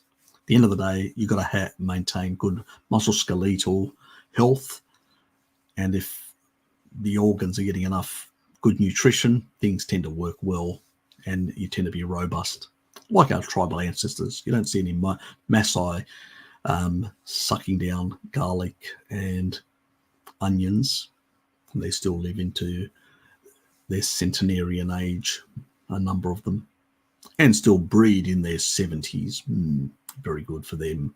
I do have a video, people can go and check it out. Can one take milk thistle just as a liver support forever? It's not something that I would recommend, no. So it's a helpful support, but it's not something you want to take. You know, we take milk thistle when people have got like liver fibrosis when they've got basically some liver health problems. But if you don't have any, you don't need it.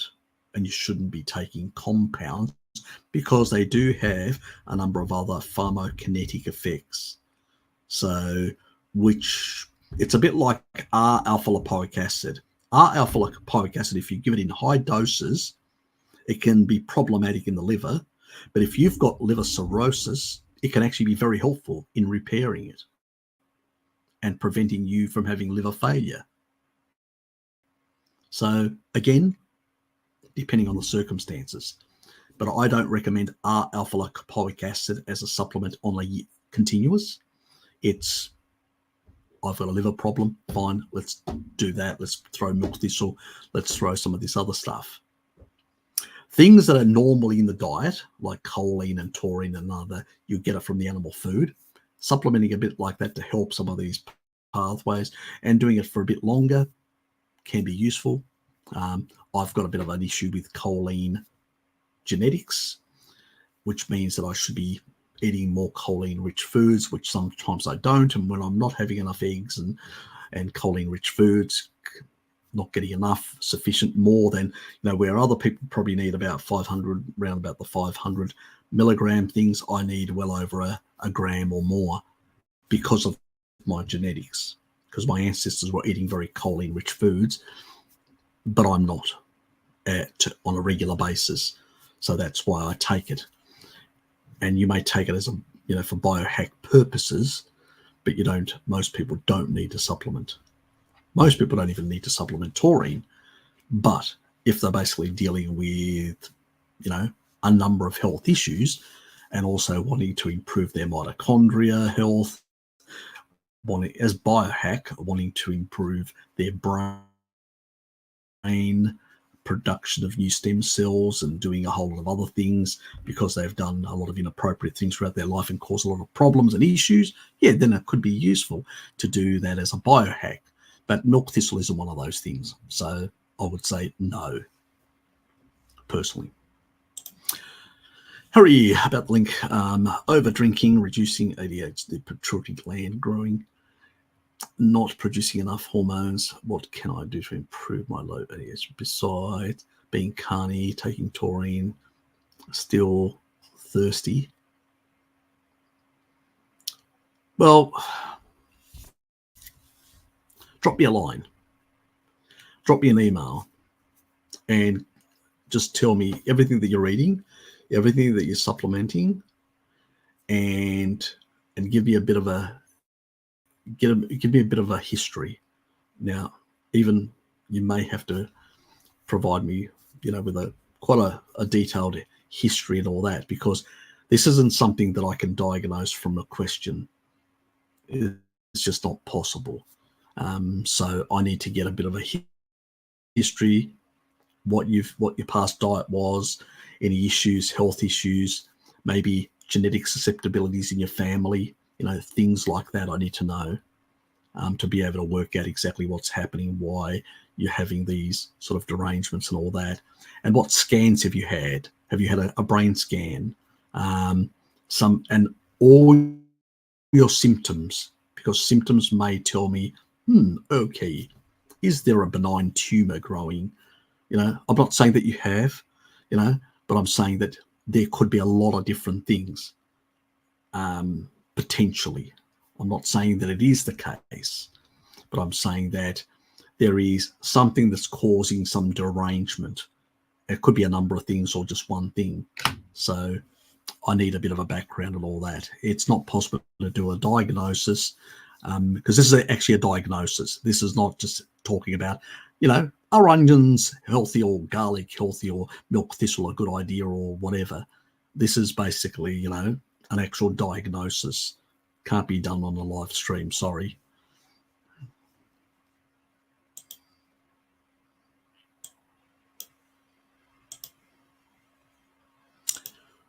And Johnny Wong. Oops. Scotty, how are you, mate? Oops. When I eat coconut fat, I get a very dry throat and dry cough, like 1 hour. Is that sensitivity? You've probably got a salicylate sensitivity. It's one of the actual symptoms. You do come from Northern Europe, so you're probably not. You probably have a sensitivity. Southern Europeans, Southeast Asians, most Asians, and some people in the Americas can tolerate salicylates. Not everyone can, and so coconut fat is not for everyone due to salicylate sensitivity. So stop it. Simple as that. Oops.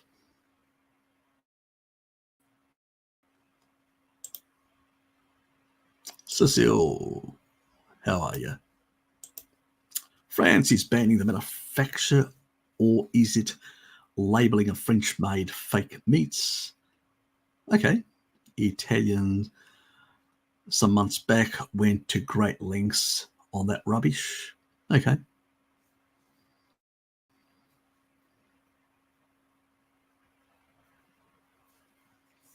Yeah, I haven't kept up to date on some of the. There's a lot of push within the EU for the new ID. I've been sort of following that in Europe. What's happening? They're trying to use Greece as an experiment again.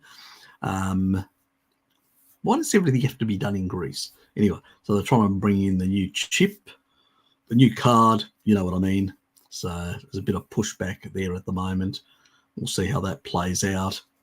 But I haven't actually kept up to date with the fake meat labelling. As far as I'm concerned, it's not meat. It's some sort of concoction made in a lab. It's not really meat with a whole lot of soy and crap like that. It's fake. It is fake. It should be called fake meat at a minimum, because it's not meat. Meat is meat, comes from animal sources. Does air frying result from AGE's advanced glycation end products on the meat? No, not really. Let's say I cook steak in still air fryer. Does any air, more oxygen, more oxidation, more harmful products compared to normal cooking? Not really, no. The biggest problem with air fryers that I have, and the reason why I don't have one, is that I'm concerned about the plastics, these xenoestrogens, which is my biggest concern. That's really what it is. So it's just the way they're manufactured. But advanced glycation in products and primary, secondary oxidative products and aldehydes as well, you don't get that until you really cook it for a long time. Even I've actually done some videos on the cooking of meats and stuff like that. It's under the PUFA playlist, and it actually covers that up to 3 hours you can cook meat. Nobody cooks meat for 3 hours. If you're cooking meat for 3 hours, what's wrong with you? And even then, you only get trace amounts of primary, secondary oxidative products. Very, very little, and bugger all aldehydes or anything like that. And that's after 3 hours. In order to get anything, and this is even below that of olive oil. So if you're concerned about advanced glycation in products, primary, secondary oxidative products, and all the other stuff, consider the seed oils as more problematic than the fats of animals. Okay, what you get from the fats of animals is extremely little glycation, extremely little problems and all that. Most of the glycation is from the sugar molecules in the fats, you know. But even that is, remember, we're getting trace amounts of primary, secondary oxidative products. So the oxidation is very low. And if you don't have high oxidation and higher, only then can you have high glycation.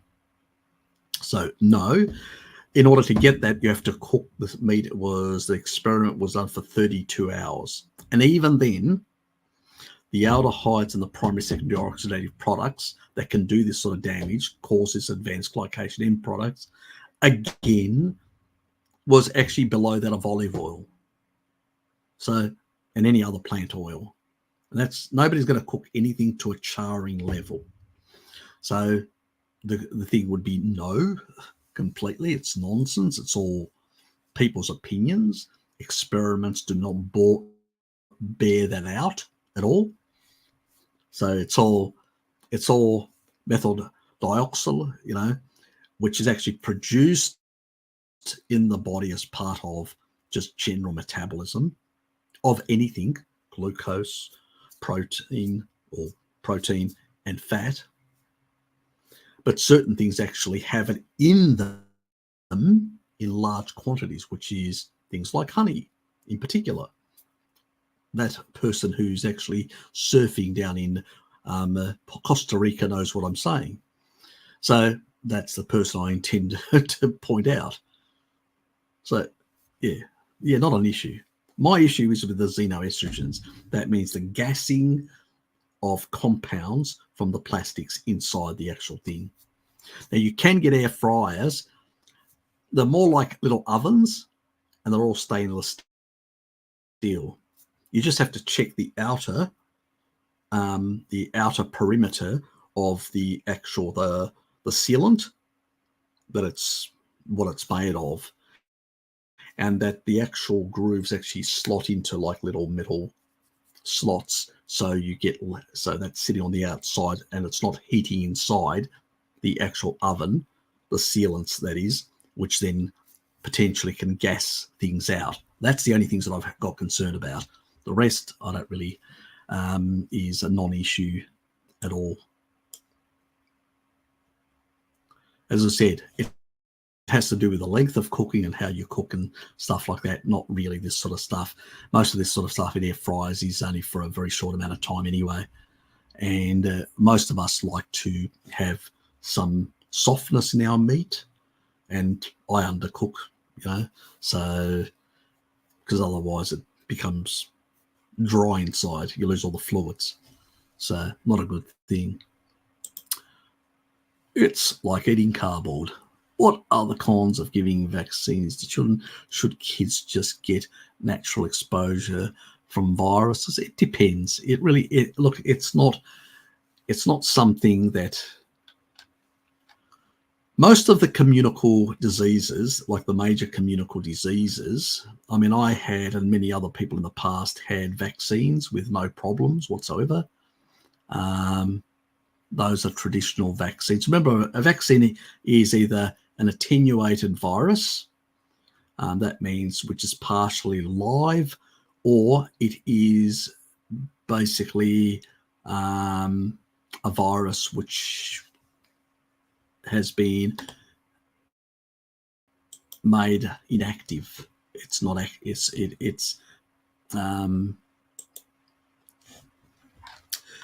There's a thing that they say in science. They say a virus is not alive. It's either active or inactivated. So if it's an inactivated virus or an activated virus, I don't like the wording. The problem, the way they word it. If an organ, because they say, well, it can't replicate on its own, so it can't be alive. That's what they mean. So the word something being alive means it can replicate. They could have always used the word rather than saying it's dead. That's just illogical. So because dead means like non-functional. So it's dead. It's not alive. No, I'd rather use the word non-replicating life form would be a better way to describe it. And that's what I call it. I call a virus a non-replicating life form. Now, there are some viruses that are replicating life forms. They do. These are large viruses that do have their own material to replicate. So they don't need to replicate inside cells. They tend to be in very boggy environments and stuff like that, and sort of not being able to infect organisms very easily. They've had to force themselves to create the machinery over time. I don't know how they evolved them, don't ask me, in order to be able to replicate themselves. But anyway, getting back to viruses. So if you deactivate a virus, and then you put it in the body, you're going to get an immune response, and the body's going to remember that, and it's sort of going to be protected. Now, most of the viruses that we actually do vaccinate for are viruses that will actually don't necessarily evolve too much. That means they don't alter their RNA. So their RNA isn't as doesn't change much. And as a consequence, because it doesn't change much, it means that you're not going to get a thing called antigen sin, which is critical.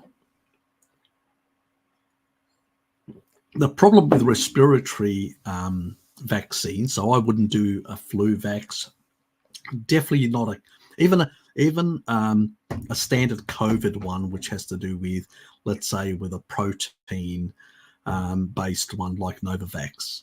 I wouldn't do that either, even though I've done it in the past because I was forced to from work to hold my job and salvage my pension. I nearly walked if I had been forced to do the other one, the mRNA one, the replicating one. But most of the traditional vaccines is just basically the virus in its deactivated form. So it just basically gets presented, localized, you get an immune response, and most people get an anaphylaxis or whatever at the localized level. The majority of the anaphylaxis in young kids, where it can be problematic and cause them some health issues, it's really due to because most of these vaccines are they actually put them in eggs, and they sort of that's an egg medium that they actually grow them, and that's where the problem happens. Now they're saying, well, we can use mRNA technology, or we can no, we don't want that shit, and mitigate that, yeah, but create a whole lot of other problems. No thanks. We saw what the other one did. Or we can create a protein-based one. Not sure about a protein-based yet. Yes, it doesn't replicate, it doesn't move around, it's localized. It doesn't have that anaphylaxis effect that you would get from a medium, especially if you don't know that you've got a sensitivity. And many kids now have more sensitivities than they had in the past. That's because of the poor diet and a lot of other things that have actually things. So,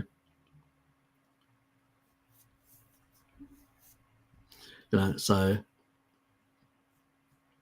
in that way, forgive me, Harry, I've seen claims. Claims are claims. At the end of the day, I'd like to see experiments.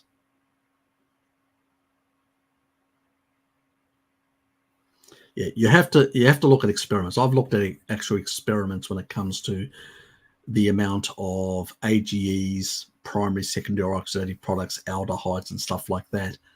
And so, anecdotes or claims that people make is just like arseholes. Everyone has one. So claims are claims. So what I can only say on what I know, Naughty at this stage, Naughty, sorry. What I know at this stage is that we don't have enough information on that. But the things that I do know is there is a problem with the plastics in terms of xenoestrogens, and we don't want that stuff. That's why I'm not going to use one. Now, if it gets proven later on that they are more problematic in terms of AGEs, it actually is proven experimentally. That's another reason not to actually have one. I'll stick to my oven. Thank you very much. And I think it actually it's a nicer flavor anyway. I think cooking things a bit slower, you get much nicer flavor. That's my personal opinion, where these sort of fast, it's a bit like microwaves. That's how I view the air fryers, a bit like microwaves. They're probably not going to have the same taste as something that cooks a bit slower at a lower temperature. Much nicer, in my personal opinion. So that's the way I view it. Well. Look at the cat crawling out. How are you, Phil? Good. How are you doing, mate? You all right? Yeah, pretty good. Yeah, not too bad. Just going through. I'm getting. Are you getting a lot of questions on air fryers? That's what I've been getting. Oh, that's funny because we just got one and I've got addicted to it. So yeah, I'm sorry I was so late. I just jumped in and I got back from this gig at 2 a.m. and then I realised Anthony Chafee, was releasing a chat that we had, and he set it as a premiere for 2:30. Okay. So I thought, I'll go on the chat. I didn't get to bed till about 3:30, 4 o'clock, and so I'm kind of up now and sort of ready for another sleep, to be honest. I couldn't resist jumping on. I'm sorry I'm so late. Yeah. Oh, that's okay. No apologies. As I said, if you're up to it, drop in. If not, that. And basically, Phil was the actual surprise guest. Jonathan, I wasn't expecting Jonathan to jump in because he said, is Jonathan here? I can't see him. He left. He was here. I can't see who's here. So. No, he was here earlier. But no, it's only you and me at the moment. Jonathan was here earlier, but he actually racked off because he was so tired. And I think the kids have been basically wearing him out. So, yeah, oh well. It is what it is. I was just saying to people that the reason why I haven't bought an air fryer is my concerns are a lot of people are talking about the advanced glycation in products that apparently produces more. I haven't seen any science to show that. My only issue is with some brands, the plastics inside them in terms of xenoestrogens. There are brands where you can actually buy which are stainless steel. If you're going to buy one with a stainless steel finish inside, because that's going to be the safest way to go. Harry, what do you think of the ceramic ones? So it depends.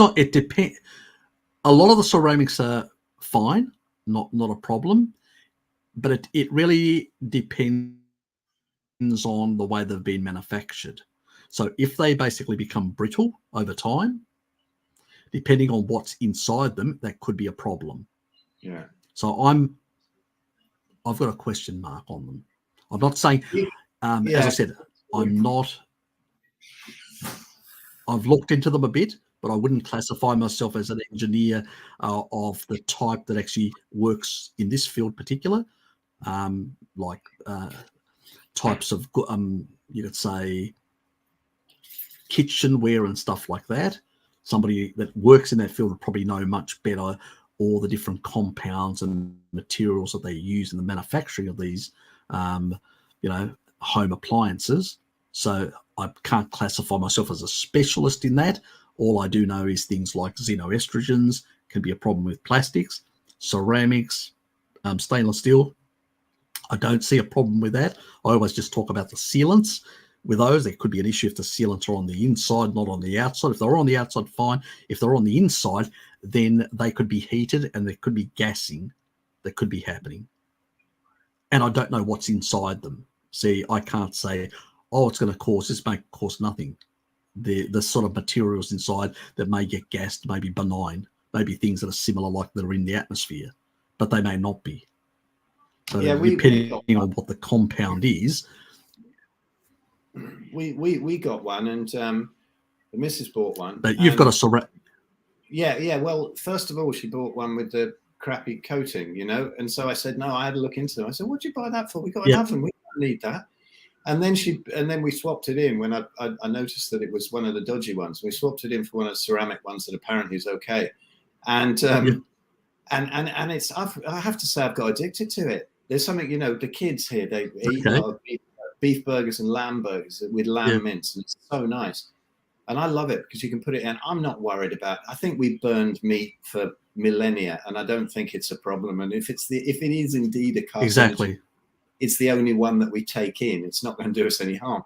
But I tell you what, lamb burgers, just a bit of salt, maybe a little bit of white pepper, bung them in the air fryer on the max crisp, and then turn it over once in the middle, and it's fantastic. And I love air fryers because if you do them in the oven, sometimes the fat sort of sticks, you get sticky bits and whatever. But they say air fryers are so good because you can have it with low fat, all the fat drains away. Well, that's the best bit because then you can pour it all back afterwards, and it's lovely. It's so good. Yep, that's true. That is true. the opposite of it. But I love it. You know, I eat a load of lamb burgers with the lamb mince from our local farm, and I love it. I'm going to have some after this in the air fryer. So I'm addicted to them. I think they're great.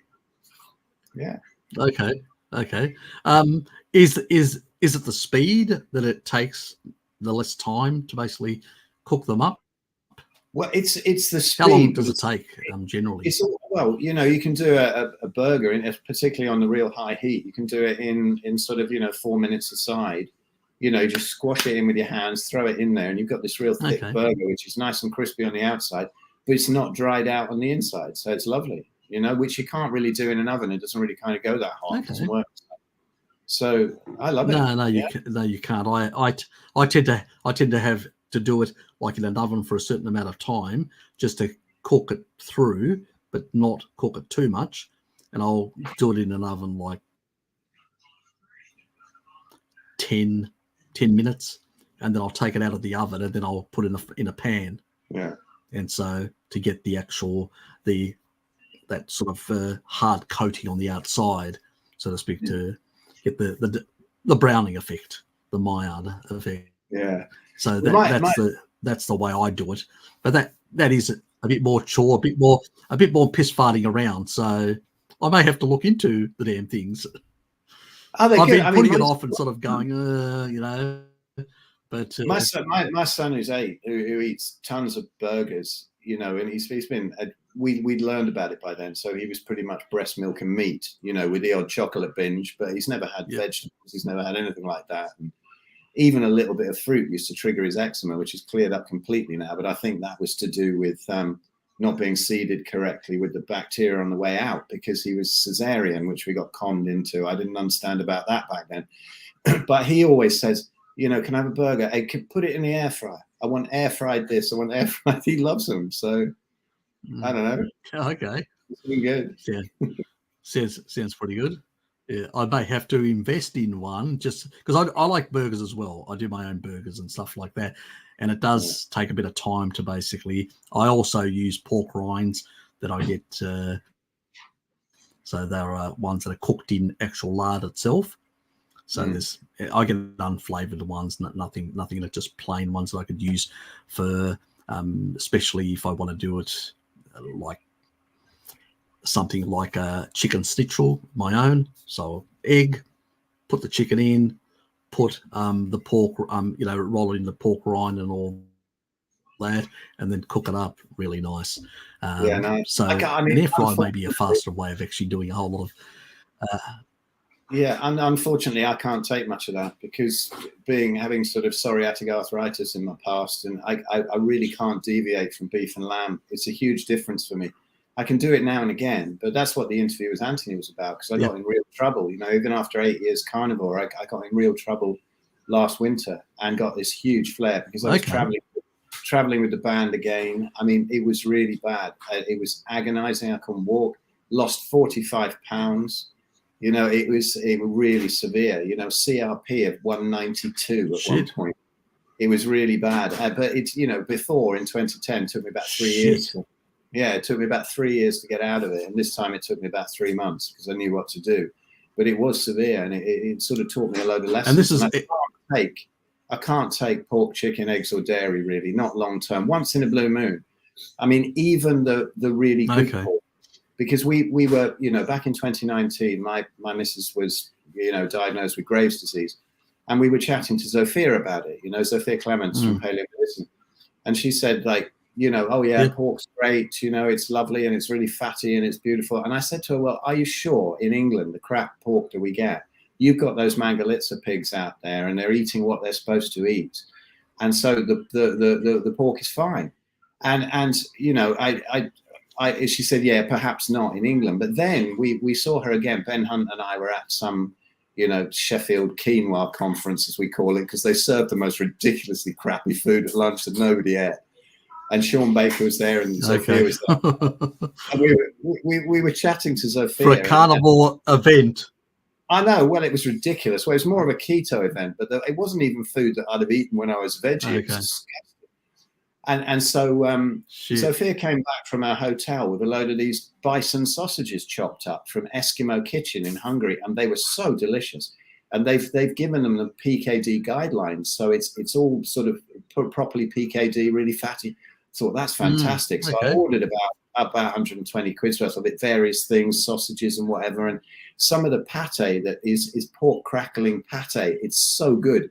She introduced it to us at our Carnivore conference when she was one of the speakers there, and she was staying in the villa, and she brought this stuff along, and actually Graham Norbury ate it all. We only Did you try some? Yeah, it's lovely. But we ordered it, and I ordered some of that and everything. Did you try any of it? Yeah, and we got a delivery of it. Did you react to it?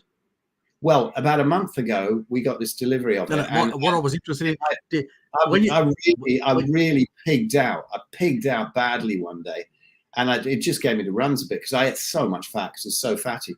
But it doesn't really react. But I just don't feel right on it. Even the best pork that there is, sort of, endorsed by Paleomedicina, and still I don't feel right on it. And I see a lot of that with people who are autoimmune.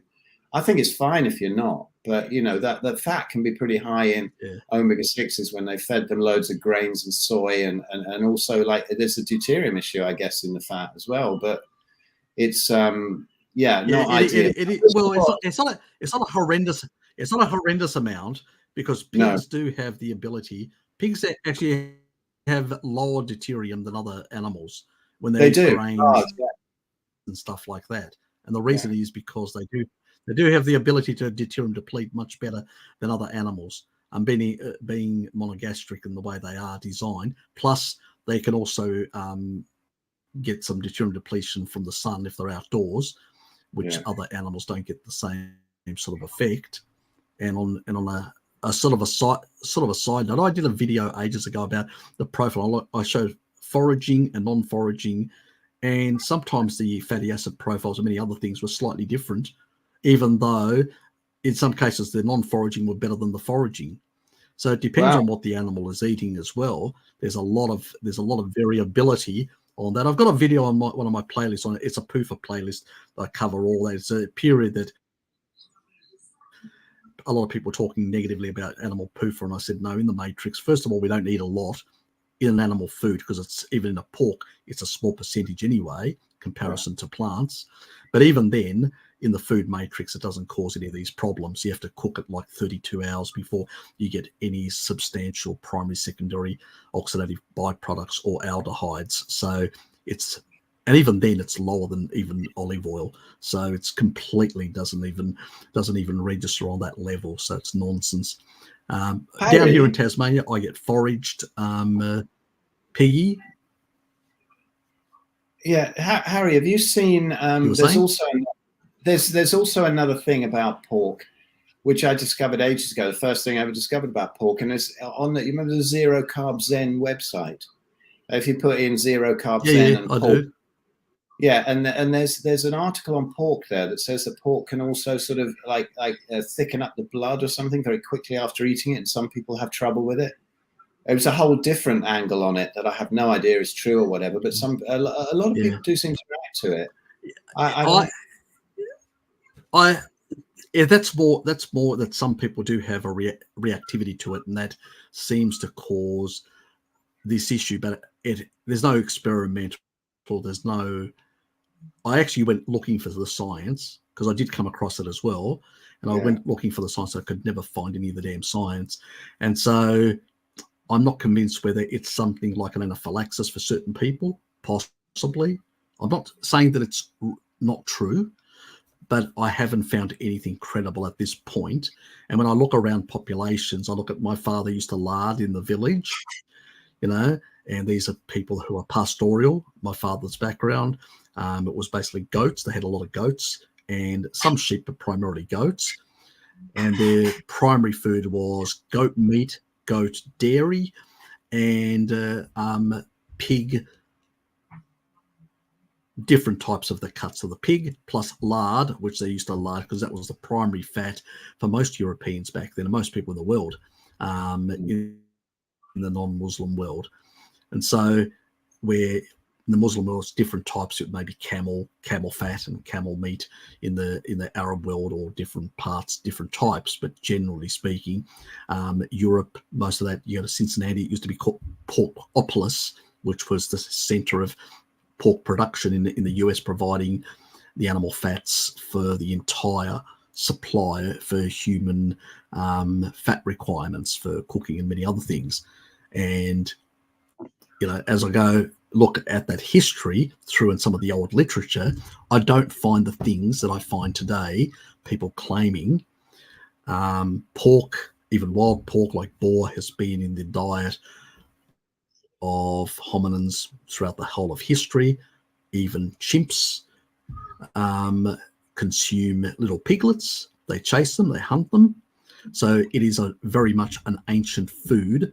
So I don't think it's incompatible, but maybe if people have got permeability or have certain things that haven't been resolved completely in their body, they may be slightly more reactive because some sort of sensitivity may have been developed, a bit like the tick thing, that, you've got a sensitivity to beef due to the tick.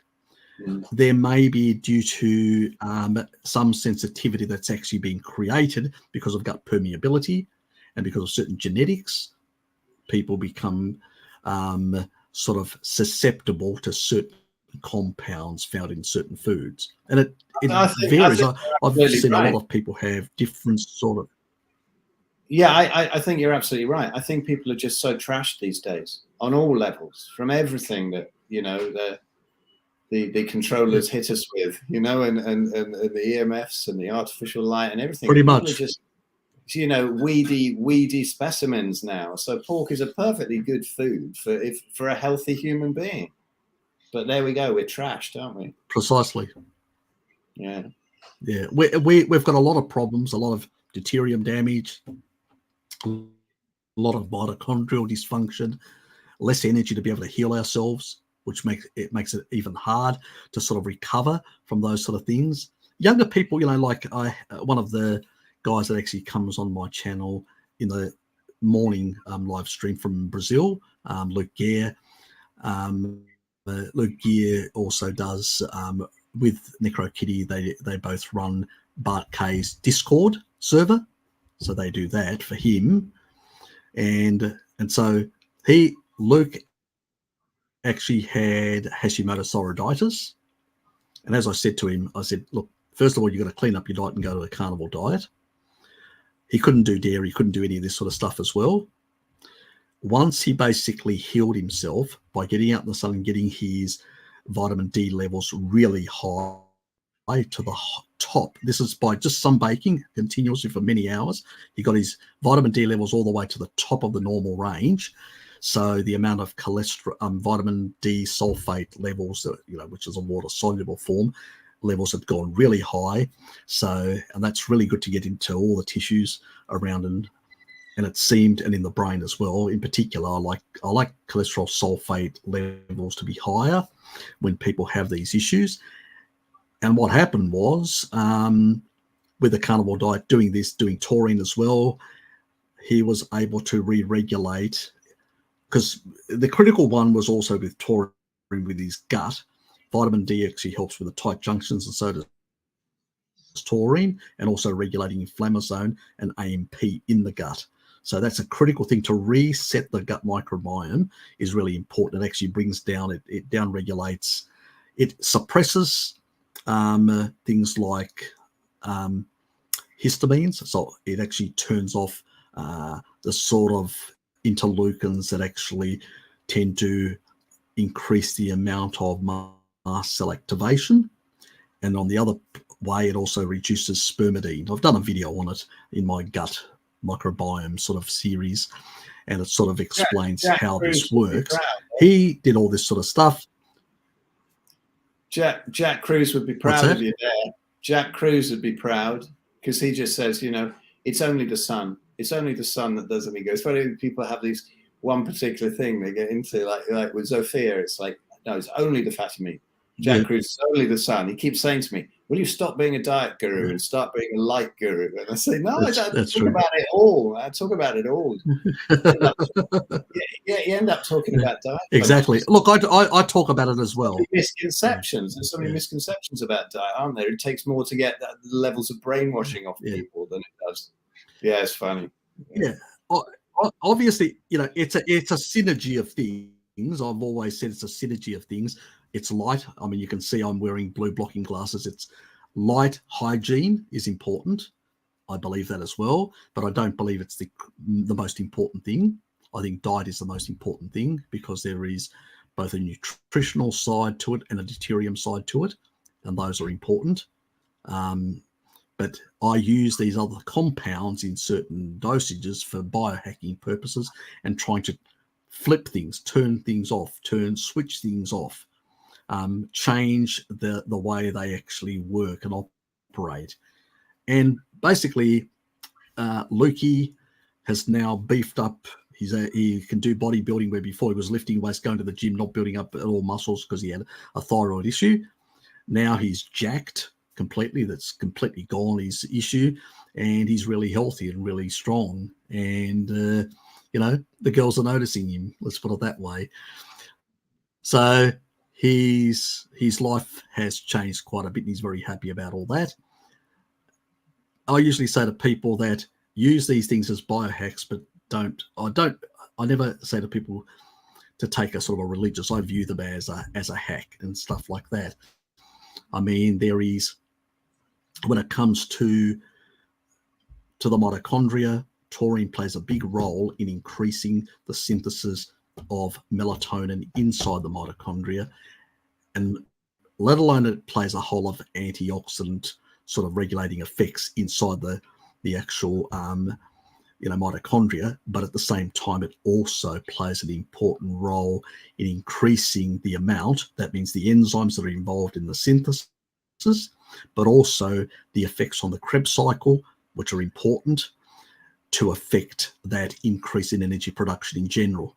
And the synthesis, because it's putting more, it can actually force in to put more acetyl-CoA, which is important as a precursor not only for the energy but also for the production and synthesis of melatonin, which is what is going to heal the electron chain. Is going to heal inside. That's the purpose of melatonin, peripheral melatonin. And by using that, then you can heal and get your energy production up over time. The more energy, you can do more work. More work means more ATP given to the organelles inside for cellular cleanup. They can do more work. And it probably one of the characteristics, and probably the other thing is it also does that by also reducing glycating factors inside the cell, which is important. But also another little trick that it does, it also reduces lactate production. It also prevents the thing that actually helps cancer cells, which is reverse electron transport. Reverse Krebs cycle. It also inhibits that to some extent, reducing lactate production, food for. So that's why I say if you use these in a strategic way, you can actually get better cellular function. So it's one of those master molecule, goes all the way back from early life. It's a sulfur. It's a sulfonic peptide, and it plays a massive regulatory role in the body. And it's probably the Japanese paradox, because the way I call it, because they consume a lot of fish and seafood is very high in it. So it's, I don't think if you're living ancestrally like them, aside from birth to death, you probably don't need it. You're getting enough in the diet. But if you're not, and you're living in our sort of environment, heavily EMF, heavily toxified in many regards, exposure to oxalate, which depletes sulfurs, all this sort of stuff, and you need better detox capacity, because by giving endogenous taurine, you're sparing methionine for SAMI, which is also very important. So for the methylation cycle area, also choline will spare folate and B12, which is also important. And animal foods tend to, especially eggs, have choline. So if people can't tolerate that, I usually say, and they've got issues, take a bit of choline. That will help improve your methylation status, because it goes directly into the methionine cycle and bypasses the folate cycle and spares all that. So it also spares the, methionine for methylation and SAMI production, and helps furnish the body with more endogenous production of it. It depends on, whether people want to supplement or not. In the younger age, I usually say you don't need to. I only recommend it in people like myself. I'm 57, in about 4 days from now, so it's not too far away. An old dog, new tricks all the time. But my sort of view is it's a synergy of all these sort of things coming together. I'm 61, Harry. You're a mere teenager.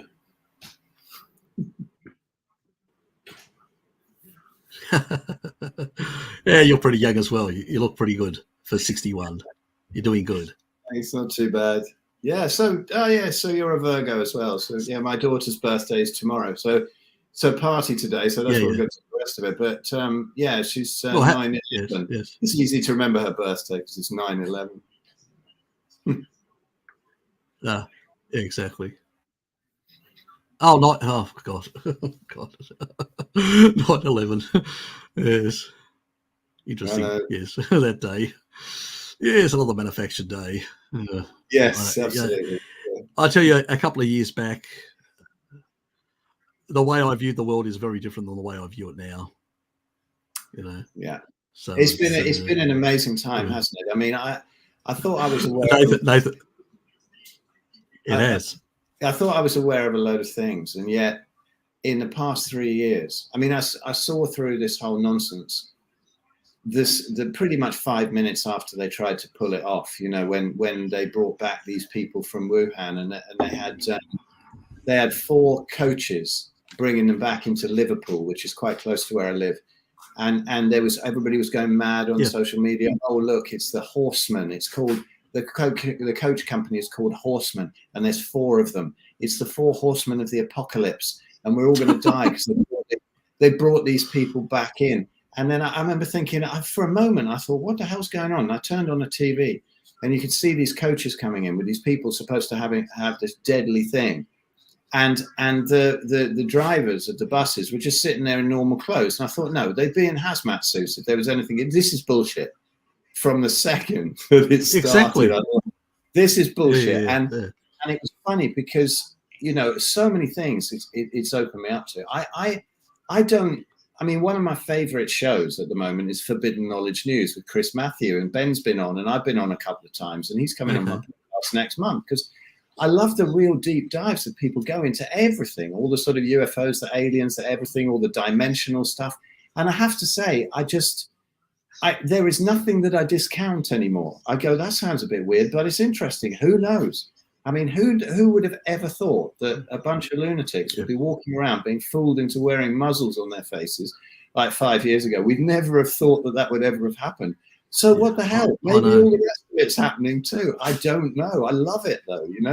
It has uncovered so many layers for us. And even writing the Red Pill Revolution book with the guys, I think some of the other stuff. Yeah, and it's fascinating. Oh, some of it's nuts, but is it? Some of the stuff. Yeah, some of it. Well, let me put it this way. I say to people, it is. Don't get me wrong. I have watched a few of those entertaining videos as well. Yeah. Just because you like to sort of think a bit outside the box, so to speak.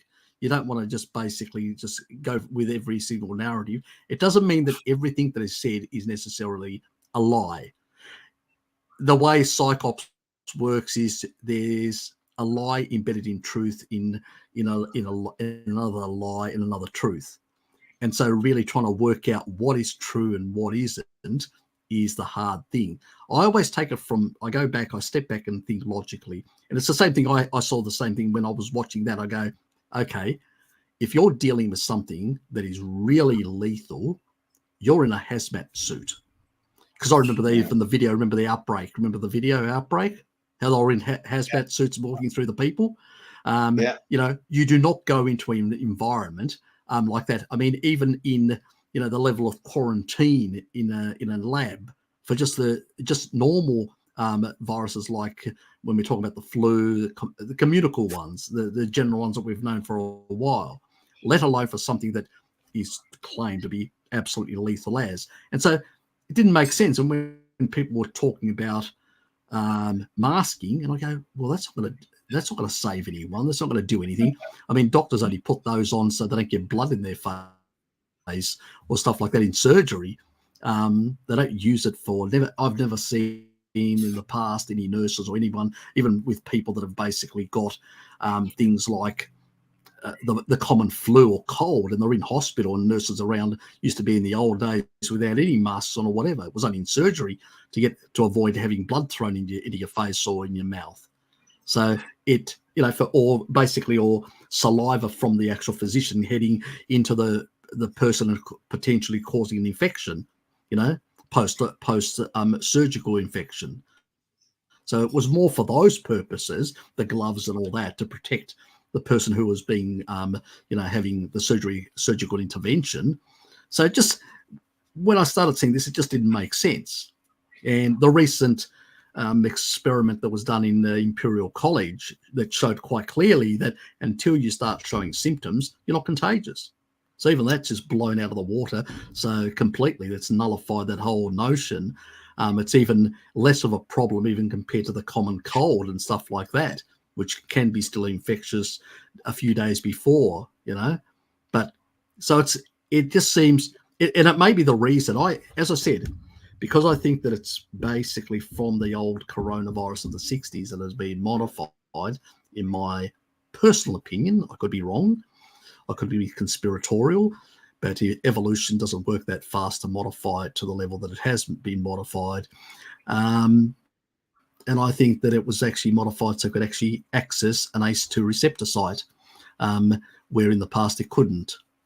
It could very effectively infect certain bacteria like Bifidobacteria and Lactobacillus, but it didn't stay in the system to do much to our gut microbiome. But it seems to be doing now quite a lot of problems for a lot of people in their gut microbiome, diminishing and causing a lot of derangements and a lot of issues with people's guts. We've noticed it's one of the big symptoms of COVID. So it's not only Jabba the Hutt's manifestations, but also this other end from the original culprit, from our dear friends from Eco Health Alliance, a lovely organisation, lovely people, well trained by the CIA, absolutely marvellous people that love to create important life-saving bioweapons for people. That's all I know. It's funny, isn't it? Right? They've got the expression bioweapon out of it, haven't they? By calling it gain of function, that doesn't sound so nasty, but it's basically bioweapon. Yeah. Exactly, precisely. Well, that's what it's illegal under the international laws. It is illegal, and they've actually renamed it in order to get around something. Altering an organism to make it more pathogenic to humans is a bioweapon. It's not gain of function. It's not, we're just playing around. What a lot of bullshit. You're out there going with Eco Health Alliance, with CIA and money, going around in Southeast Asia and Africa, finding compounds, bringing them back to certain labs to try out different experiments, modifications. That's looking at different types of repurposing. As far as I'm concerned, that is very concerning, the sort of stuff that these people are doing. Well, it's crazy. They get around it. It is really crazy. They make these rules about the amount that you're allowed to do. You're allowed to tinker around, aren't you? You're just not allowed to mass produce it. And so, it's all this bollocks. It's just going on anyway. And they create these sort of silly little rules to try and cover up for what they're doing. It's amazing when you see the sort of machinations of what's gone on in that whole business. It's just incredible. There's a lady, I forget her name, and to say that only, she was on the High Wire. I was listening to on Del Bigtree's High Wire. She's really speaking out, and I forget her name now. A doc, she's about 70 odd years old. She's worked in this field for forever, and was going through all the history of how it's happened. It was fascinating. You know, not the most recent High Wire episode, the one before, but he has some great guests on there, you know, sort of really blowing the whistle on stuff. But her, you know, and obviously she got horrendously attacked and they were trying to take her to court and sort of trash her and everything. But she's brilliant. You know, I love these people who really speak out now. And they're not quite, you know, they're not quite all the same. They have certain different views. But what I say to people when they say, oh, you know, you're not following the science and you're killing grannies and all of that. So, well, listen to every single other news outlet and none of them are saying what the mainstream ones are. And what is the motivation of these people? They get attacked. If they get threatened, they get their livelihoods taken away. I mean, Dr. David Cartland in England totally believed the whole of the narrative earlier on. And he then got jabbed, he got damaged, and now he's amazing. He discovered Carnivore, and he's been on our channel, and we're helping him out with the sort of carnivore stuff that he's doing. And we had a great chat with him, Ben and I, a little while ago, and just the suffering that these people get put through, you know, where they basically get their jobs taken away. And they say, you know, if you talk about this, and you know, he goes for a locum position or whatever, and they say, oh no, we won't have any conspiracy theorists in this, you know, in this hospital or whatever, so he doesn't get the work. And then, you know, he's basically running a jab. Have you been, Phil? You've seen what we've got. You know?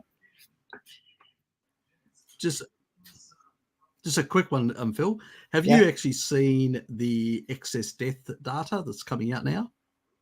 Yeah, Ben really follows it closely and keeps on putting up graphs and stuff like that. Yeah, it's just blatant what's going on. Yeah, in Australia, it's 18%.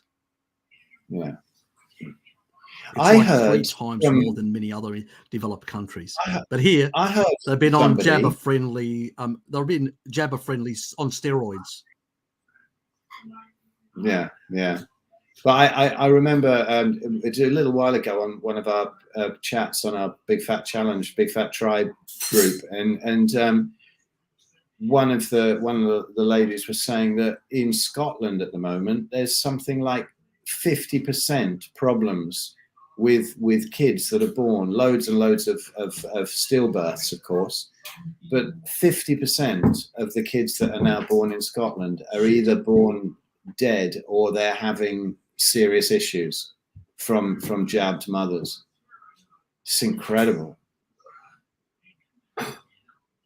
Yeah. Oh, look, I'm not surprised. You know, the thing is, even after people are actually doing biopsies, and there's been some pathology work being done in Germany, which is showing that even we're talking about now something like since well over a year that people have died and still have shown quite a lot of, let's say, material that shouldn't be there that's come from, let's say, Jabba the Hutt, you know, and so that's very concerning. I remember basically that the reason why I sort of rejected the technology way back when I first started doing videos, and I said to people, look, just go for the ivermectin, go for the, if you can get it, go for basically vitamin D, improve your immune system, take taurine to improve immunosenescence. I said you need to do the occasional fast to clear out the old cells and then rebuild them. The naive T cells, the things that kill you are the cytokine T cells, not the naive ones. You want to have a good vitamin D status, produce more naive T cells, and in the thymus, you want taurine to activate them, and you want taurine also to make sure that the remodeling of the thymus doesn't shrink, maintains its integrity over a long haul. And that means, and that's what an animal diet does, because it gives you the nutrients that make sure that these things, your immune system into old age is maintained in a much healthier state. You know, that's why I say to people, these compounds are in animal foods. We can use them for biohacking above those physiological ranges because we've got a lot of damage. We're not like the regular population existed, you know, many thousands of moons ago. And so it's not we're actually claiming you need this supplement. It's you've got the damage. You need to take some of these things to fix and reverse over 1 or 2 decades. And then you can go back to being completely ancestral because you probably don't need it then. We're not saying take it for life. We're saying this is an intervention that you can use to fix your body over time, over a certain period of time. Deuterium depleted water as you're losing, you're losing fat because you've got stored deuterium in the fat cells. And I've had a number of people who go, oh, I feel really stiff.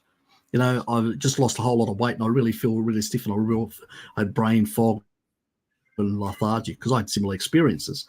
And I'm going, well, that's deuterium being released out of the fat cells and you've just poisoned yourself. That's what you've done. And if you had done a vegan diet in the past like you had done, what you would have done is you would have also released and done some damage, and that's part of the problem. But also you would have also, because you're in a very catabolic state, you would have wasted a lot of that, and it would have been less probably damaging compared to doing a keto type diet, if you know what I mean. Where on the other hand, because you're using more sugar, and so you're sort of wasting that energy because of uncoupling. So you're having less damage into the mitochondria is what I mean from the uncoupling effect of this wasting effect, because it's a fasting mimicking diet, basically. That's what it is, which you can't sustain it forever. And so I think that's the reason why vegans get a lot of other problems, but they don't get as much mitochondrial damage when they release fat, because of this fasting mimicking effect and the uncoupling effect that actually happens in that sort of state. But some people in low carbohydrate states and all that will basically end up putting more of the deuterium into their mitochondria and cause themselves problems. I think that lady, that low carb lady, I forget her name, that died from cancer recently, she had rapidly lost a lot of weight over a number of years, and she'd been exposed to a lot of seed oils like myself in the past. I cooked practically everything. I thought it was the greatest thing since sliced bread. I even consumed more of it probably than even bread. Yeah, that should tell you everything, because for some reason I had it in my head that having fish fingers and stuff like that nearly every night was a great thing, with getting fish and getting some potatoes, and that was a great meal. As when I left home and weren't eating anything that my parents used to feed me sometimes occasionally when I wasn't eating crap. So my parents are Greek background, so so I was actually getting some normal stuff, not all the crap in the world, but unfortunately on my own it was crap upon crap with alcohol and tobacco. So that didn't do me a lot of well. By the age of 44, I was having my chest ripped open and my heart fixed. So yeah, very traumatic experience, let's put it that way. But that's what happens when you damage yourself too much. But I say to people that we can heal, we can repair. It may take a bit of time. We have to be patient, and we need to use some of these biohacks and stuff that Phil uses, even Jack, stuff that, even though we may emphasize the diet far more than Jack, but even the light stuff is important, I believe, in terms of our health. Red light therapy is a good thing. The circadian, side of things, I've encouraged people on my channel to get out in the morning and get that early light into their eyes, and make sure that their melanopsin picks up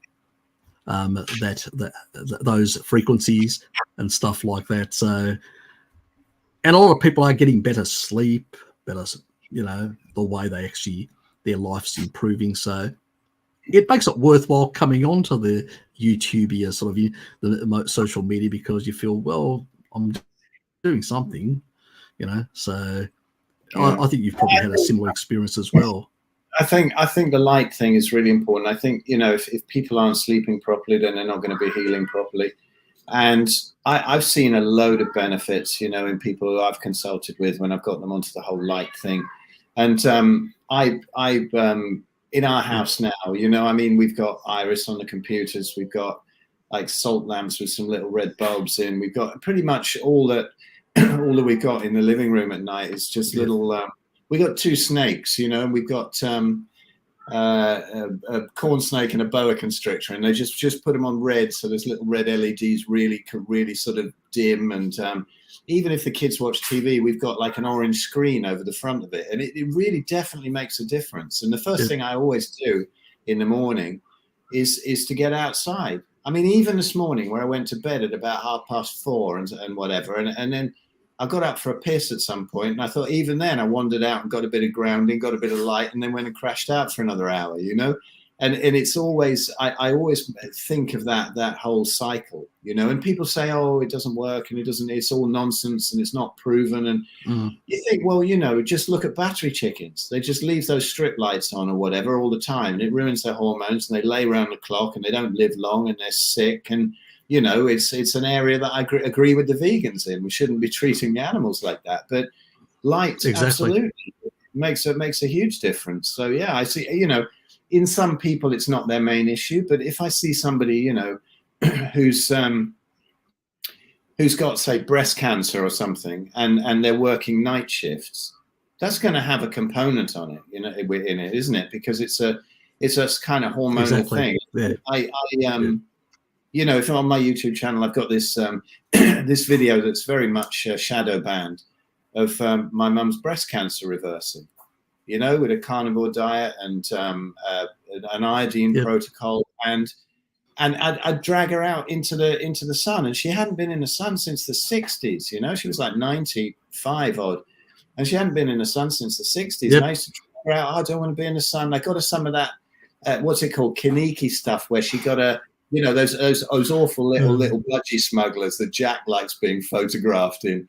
But I got her some of the you know, like a poncho thing.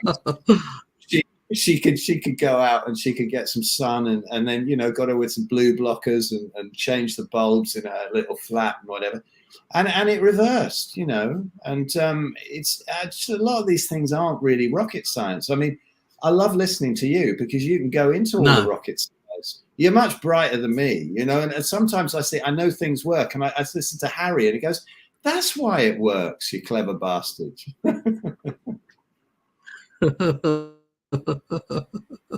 Oh, well, thanks. I just think I'm an above average monkey. I don't claim that I know everything. It's just I'm a profuse reader. I read a lot. I look into a lot, and I try to go every down. I work from the premise.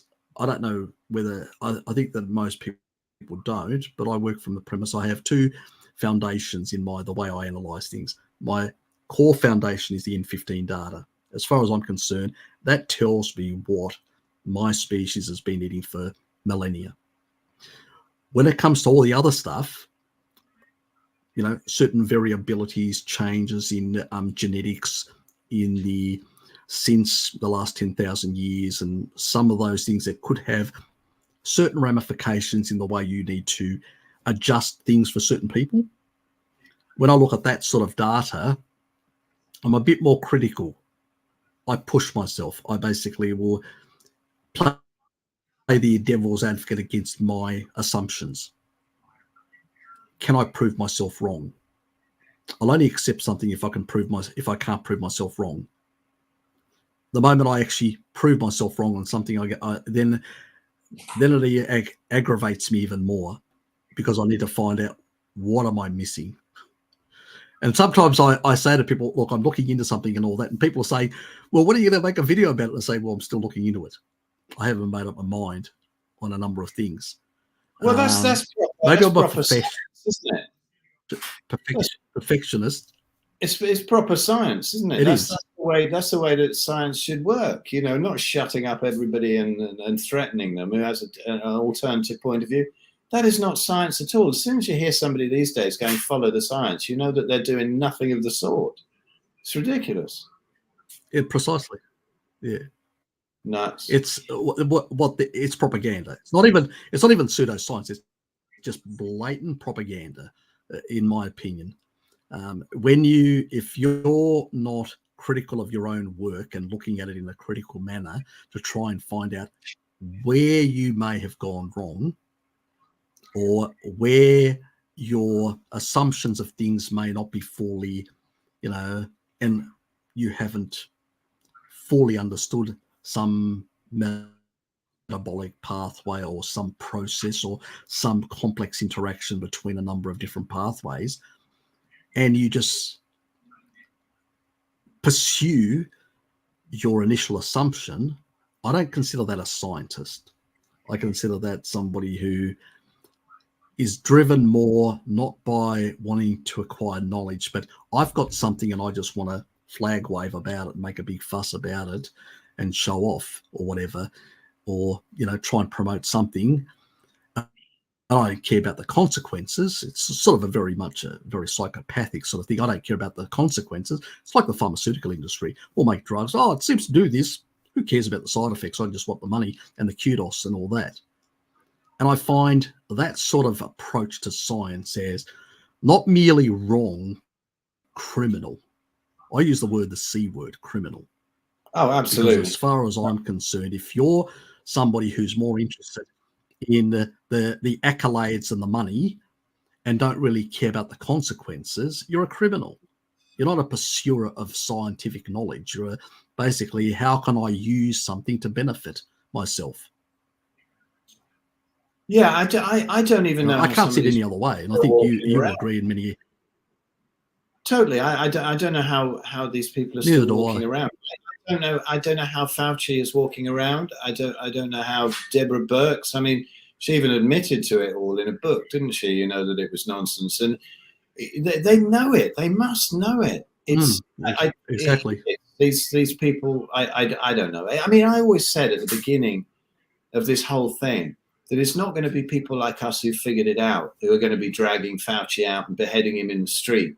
It's going to be the people who believe him right now, but they're going to be damaged. They're going to have lost loved ones. They're going to have not been able to visit their dying relatives in care homes, all of that. These are the people who are going to be dragging them out and beheading them probably. But I mean, I'm surprised it hasn't happened already. I really am. Don't know how they do it. Harry, listen, I've got to go and do preparations and whatever. My daughter. Yeah, not a problem.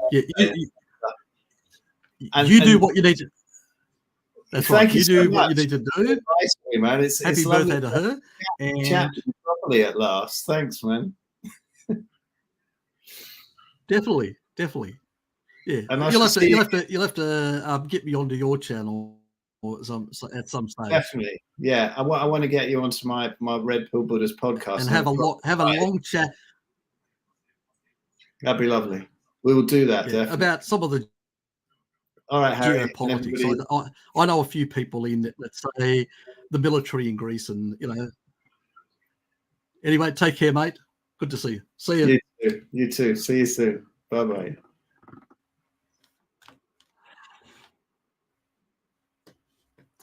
Anyway, back to me.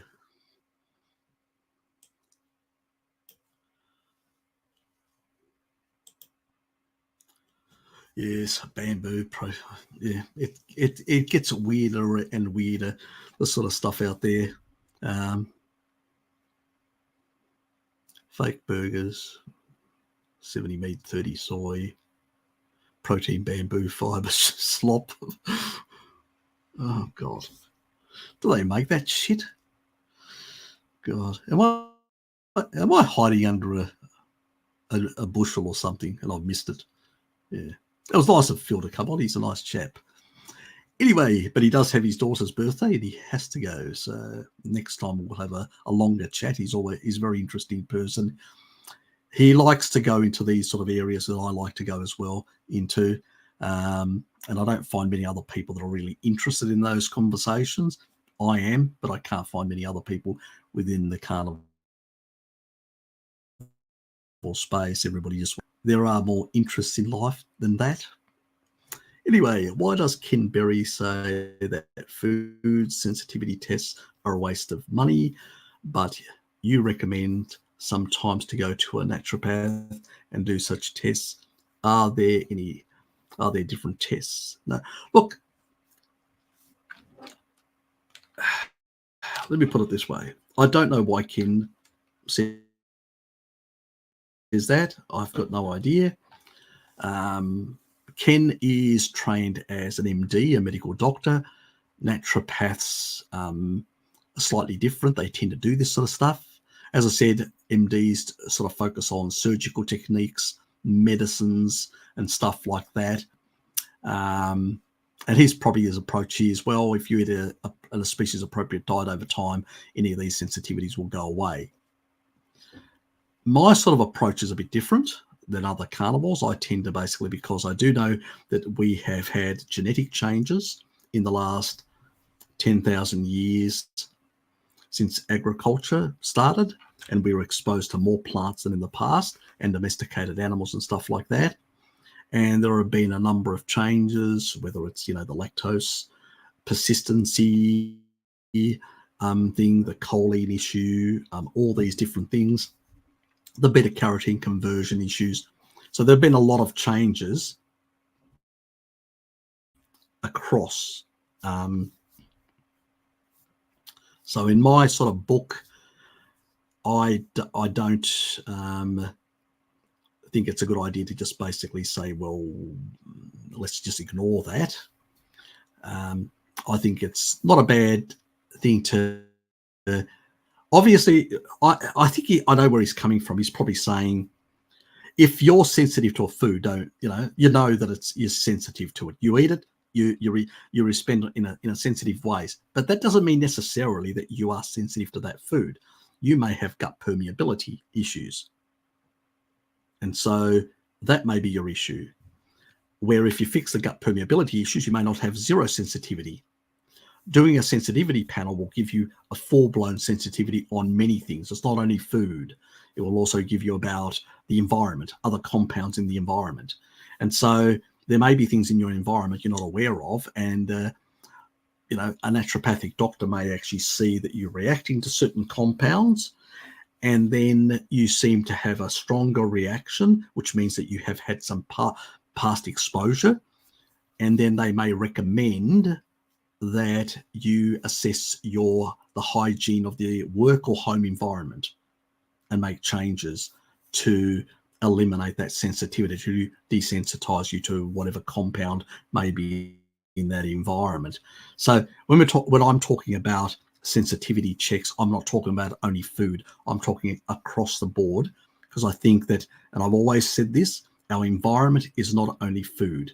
It's the place we live in. We don't live in open areas or in caves anymore. We live in, homes, brick, wooden, whatever homes. We work in boxes in the city. I do anyway. Well, it's in a sort of an open office type environment, but anyway.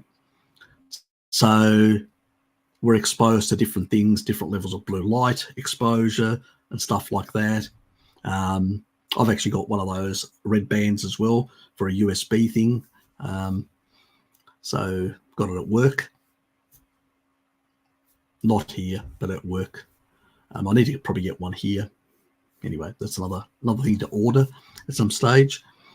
So those sort of things to improve my living environment is important as well. So I look at all these sort of factors. I don't look at just the nutritional side. I know Ken probably looks more at that. He's probably less aware of deuterium. He's less aware of light and stuff like that.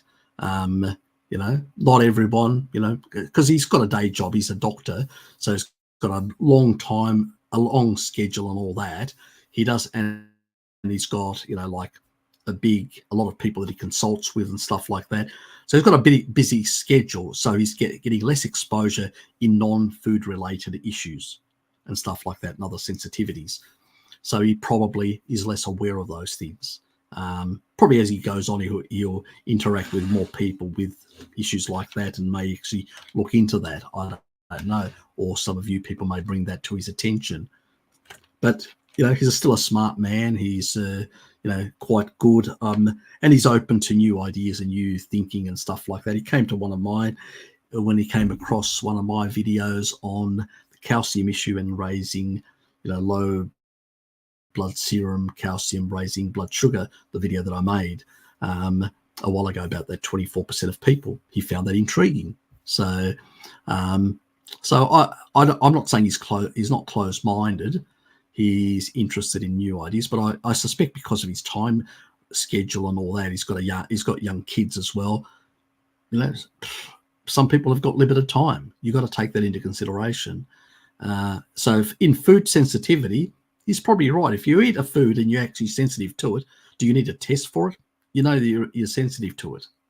Especially if you've done all the other stuff. If you've got a good vitamin D status, you're eating animal foods for some period of time, your tight junctions are closed, you're not getting any other reactivity, and then you eat something like you eat and you react to it, you have a food sensitivity. You eat an egg, that didn't go down well. Or you eat some crustaceans, seafood, that didn't really go down well. You've got a sensitivity to those foods. So I don't think he's completely, wrong in that regard. But when I talk about getting tested for sensitivities, I'm talking about a whole panel, covering food and non-food, the whole lot. But at the same time, that's up to people, whether they want to spend the money, whether they want to do, or whether they just want to persist in what they're doing and slowly heal, because you will heal on a carnivore diet over time. It just will take a bit longer. Having knowledge about what sensitivities you've got may help you resolve that a bit faster, and using some biohacks. That's the only difference. That's the way I approach it. But that's my style. Everybody's got their own style.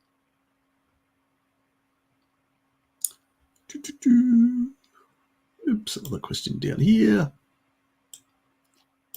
I'll just say hello to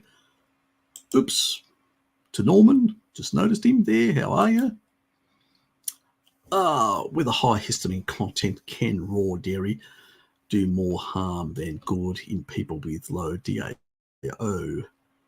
Well, I usually don't recommend people consume things like fermented stuff or cheeses or things like that, which have got higher levels of histamine, obviously, if they've got a low DAO or they've actually got issues with mast cell activation, until they actually fix the problem. And as I've said, in the gut, taurine will play a big role, and vitamin D in terms of sorting out the tight junctions, but taurine is going to re-regulate the actual gut microbiome through inflammasome. So I've done a video on it, and it does that. And over time, if you're eating the right stuff, you should have enough DAO in your diet. Remember, saturated fats and stuff like that can actually support DAO production as well. So there's a number of things that can actually help with the production. And you don't need as much if you've got a well-regulated gut microbiome and inflammasome regulating and suppressing histamines and suppressing spermidine. So, the research is there. It's really up to you guys to look into it and apply those protocols. And the other thing is, do you know it's high histamine? Have you been checked? Sometimes people don't check, and I don't know whether you have. I'm not saying you haven't, hard logic, but it's really important to know whether you have or not in that regard. But a species-appropriate diet should give you enough of the materials that are required, the cofactors, the B vitamins, and all the sort of material you need to basically produce enough DAO. If you're not producing enough DAO, what's the issue? You need to investigate it a bit further. You may have to do consultancy with somebody, but that means you have to be certain that this is the problem. It may not be. But these are sort of things where on the actual, there's a lot of things. Obviously, the dairy side and all that, I don't recommend any of that sort of stuff when somebody's got a histamine problem. I don't aged foods or whatever. But if they don't, so take those things out. That's a given. Raw milk isn't a problem. It's usually just things like cheese, things like that, yogurt. They're all high in histamines. They're fermented. But if they're not high in, not an issue in that regard. So that's not all dairy is in the same category is what I'm saying. So just keep that in mind. But you need to investigate it, and you may need to consult with somebody like Bart Kay or whatever to look at these sort of things. And he may recommend some testing to resolve it, or just may want to look at what are you eating, how are you eating, and stuff like that. Make some adjustments as well. So those are your options in that regard. Or if you just want to drop me a line and give me a bit of an outline with an email. Now, I tend to answer emails immediately if I'm free, or sometimes it can be 1 or 2 or even 3 weeks later. So it's not going to be immediate, just letting you know. I do have a day job and I don't do consultancy. I don't have the flexibility of time. But when I do get a chance, I do reply to people. It just varies how long it takes me to respond to them. And I do triage. That means people that have got cancer or issues like that, I will prioritize those people over people that have got less problems. It's just, one's closer to death is the reason for that.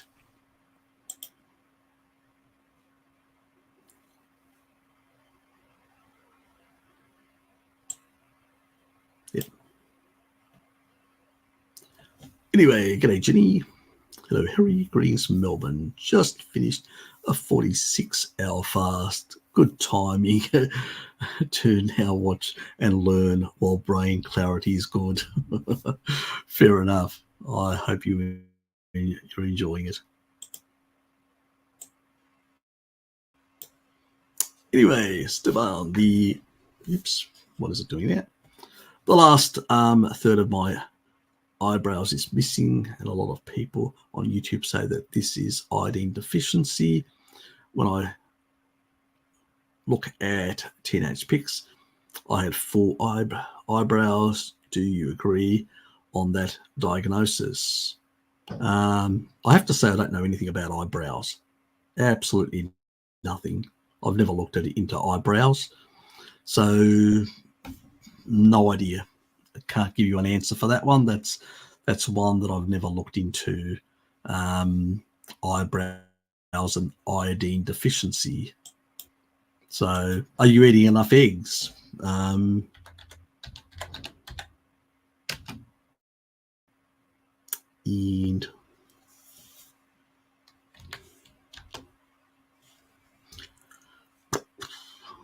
let me just check this.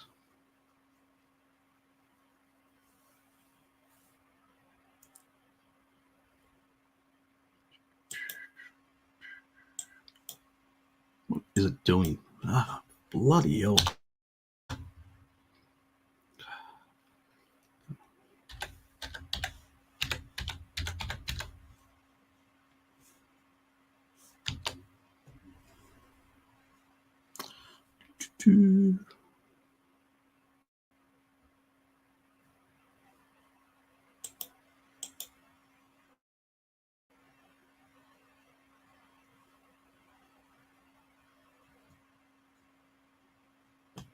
Well, actually, there's one thing here. Bosley hair transplants. And they actually claim that too much iodine or too little iodine actually thins out eyebrows. Don't know. Are you supplementing iodine? Maybe you're getting too much. If not, maybe you need to, increase your iodine intake from foods. So consider that. Iodinized salt can actually help. You don't need excessive amounts. You just need some, unless you're being exposed to heavy amounts of compounds like fluoride and things like that, halogens that are going to cause problems in your thyroid. You may need then to do a much higher dose of iodine to flush that out in that regard. But even though it's said if you get too much or too little, that it seems to have that effect, I don't know. I've always had very small thin eyebrows from a young age right through. I've never had really large ones. And so I haven't really noticed. Oh, it's 9:25. My screens have just gone into circadian mode and gone red. So that's why the red thing, even my camera, everything goes a bit reddish. That's the reason. So don't fear, young people out there. Anyway, yeah, don't know, interesting, intriguing. I'd really like to know the mechanism, but I don't really know. The thing that I do know there is a circadian rhythm issue. There is definitely a circadian rhythm issue because hair follicles as well go through circadian rhythm cycles, the way they fall off and then come in that regard. And there is a bit of DHT as well, can play a bit of a role there. It can build up if you're out of whack on your circadian clocks. But obviously, if you want really good stuff, eyebrows and stuff like that, and hair and nails and stuff like that, MSM, taurine, all these sort of things really help. But it's a new one for me, that.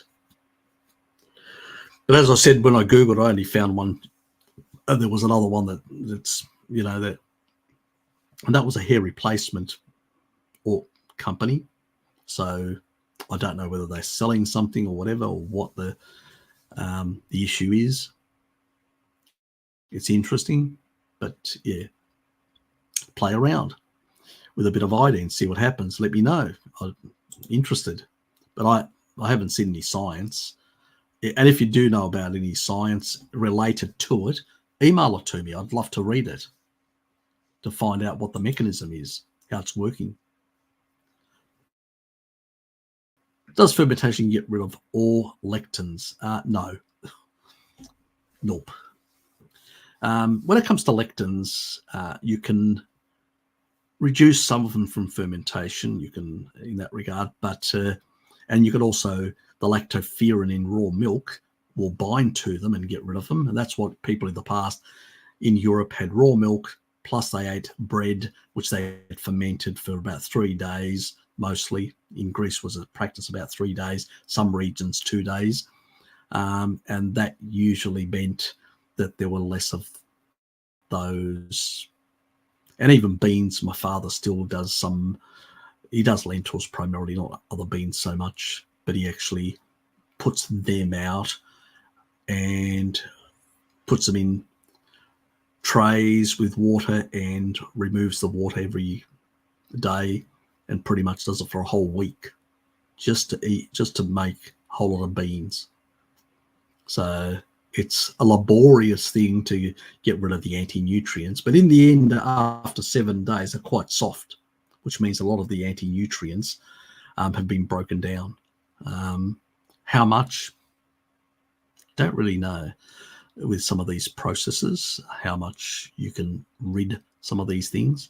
You're probably talking about grains like breads and stuff like that, and reducing lectins through fermentation. Again, how long is a piece of string? I haven't really looked deep into basically the fermentation techniques of the past, but I do know they used to be over a couple of days. So 3 days was the sort of max in the past.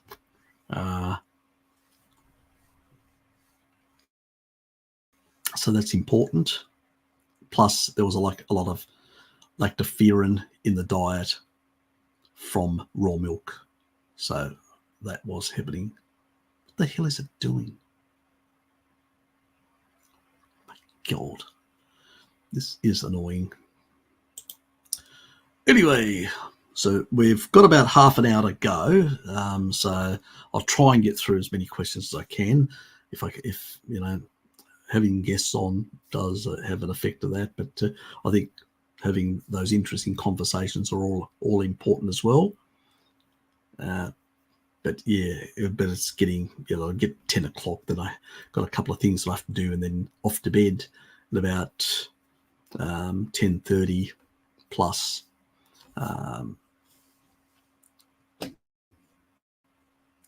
Anyway, after one year carnivore, pork, beef, chicken, dairy, eggs, homocysteine is 16. Why and how to lower? That's quite, you may have some sort of methylation issue. So I would basically, to lower that, I would get onto choline and I would be taking for the next couple of months 3 grams of choline, and then after 6 months go and get yourself tested. So do that test, because that's the sort of level that we find amongst the vegetarians.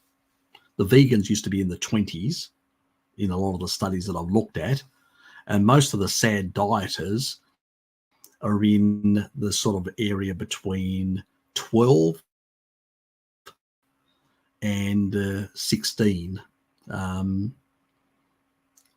or sometimes a bit higher than that as well, up to 20, depending. And it's only low-carb people that tend to be below 10, and the ones that are the most strict tend to be below 7. The way I get around my lack of strictness: do you drink? Are you a drinking man? That could be a problem as well. Could be stuffing up your methylation by drinking. So you're a young man, Tom, do you drink? So yes, that would be additional information that I would need to know.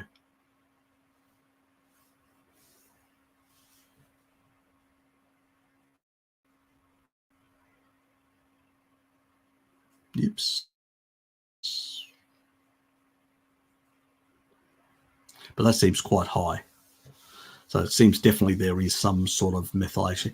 The only other thing that I can think of that could actually cause it is oxalate dumping. Are you having any oxalate dumping? Sometimes people have oxalate dumping not through the kidneys, so they don't notice any kidney stones or any issues like that. It sometimes may be coming out of the skin, and they're just getting a bit of scratchiness on their skin, but they're not getting any internally. It's just the sweating it out. And so they don't really notice.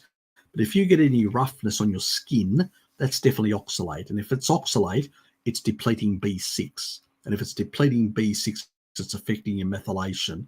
If you've got MTHFR and you're actually losing, the folate cycle can't work without B6. So if you're depleting B6, that could explain your methylation problem and then your high homocysteine problem. And as I said earlier, when I was talking about choline can fix that pathway. So, and also spare taurine, spare methionine for Sammy, and also spare folate and B12. So it's got advantages taking a choline supplementation. So consider a choline supplementation, I would say, at this stage. And that should correct the issue. But you need to find out whether you've got an oxalate issue as well. Could be. Homocysteine can be one of those things for a lot of reasons, can be elevated.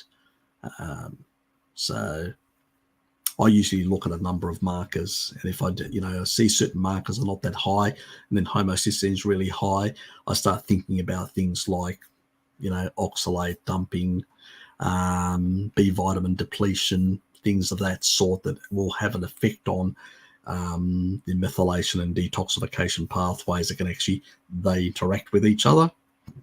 And so I'm going, maybe that's an issue. So an easier way of actually also doing it, if you're not, take a P5P B6 supplement, but in the active form, which is P5P. So if you Google a supplement, P as for Paul, 5 as for 5, and P for Paul, P5P. And just on iHerb, there's a couple of pretty good brands there that are clean. They've got no other crap in them.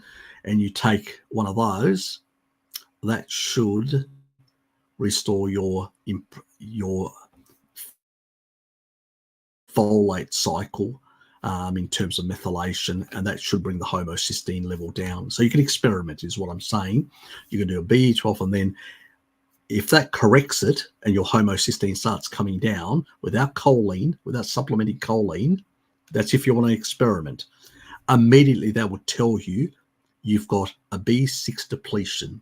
And the most likely culprit for a B6 depletion is oxalate. So anyway, strontium, very important for bone health. Do you get enough? We get enough. We get enough. Let's put it that way. We get enough from the meat of animals.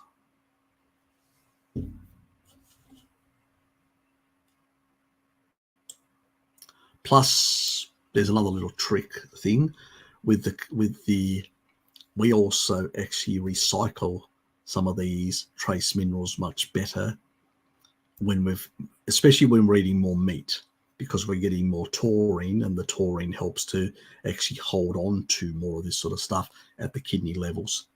So that's another little thing, the importance of getting enough meat in the diet, because sometimes low carbers don't get enough. And this is a thing that and Bart has been talking about. You got to get enough protein, especially also for that one bolus spike as well, but also at the same time to hold on to those sort of minerals. That's an important thing that sometimes we neglect. Oh, good. Little stuff. How are you? Hi all. Good morning, Harry. And good morning to you. Oops. And can I DIY my own cheap grounding sheet by laying aluminium foil and connect that to the ground? Maybe.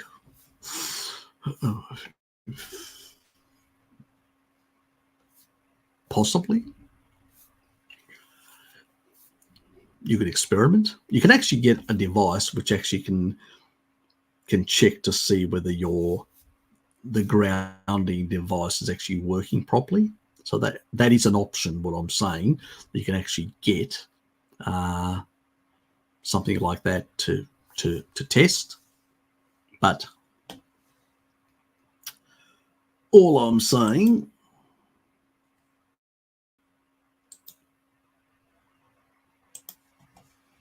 is you can try, Stefan, in that regard. You can try. What do you got to lose? Probably a bit of dosh. But unless you had the equipment to test it, how would you know it was working properly? So it's, don't know.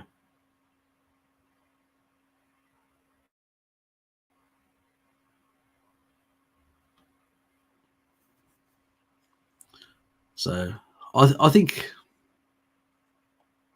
I'd try and play around with it. So,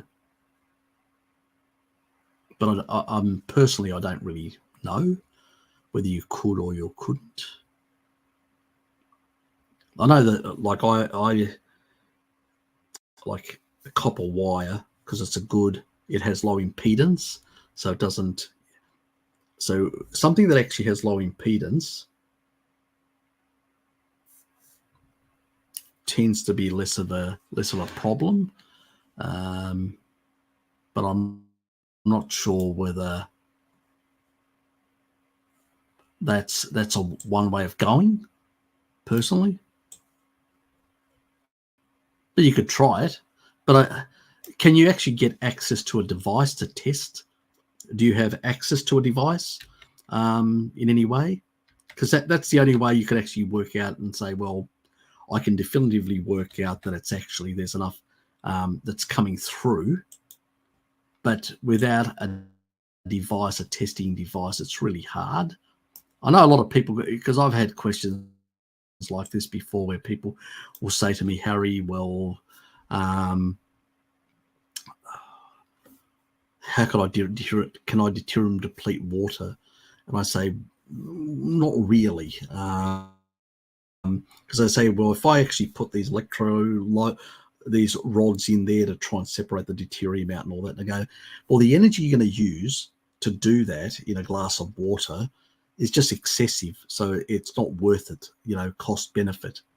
Then other people say, well, what about the sun? Because I usually say, if you actually got your skin and you're out in the sun in getting enough UV, you can deplete 19 parts per million of deuterium per hour. But at the end of the day, does that mean that that's going to be exactly that amount or not? There's a lot of things: skin tone, skin color. The absorption of those frequencies is going to be different from one person to another. So it's a complicated question, but an interesting one. It's just, I need to look into a lot of the compounds. I know that copper is much lower impedance, and it is something that I know about. I've talked about it, but I haven't actually researched sufficiently on all the different materials that could be used, which could help.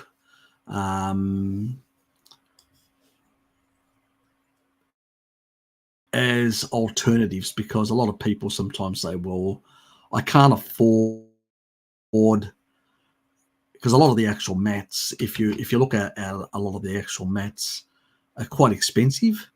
And I can understand, people can't afford a lot of this sort of stuff. It's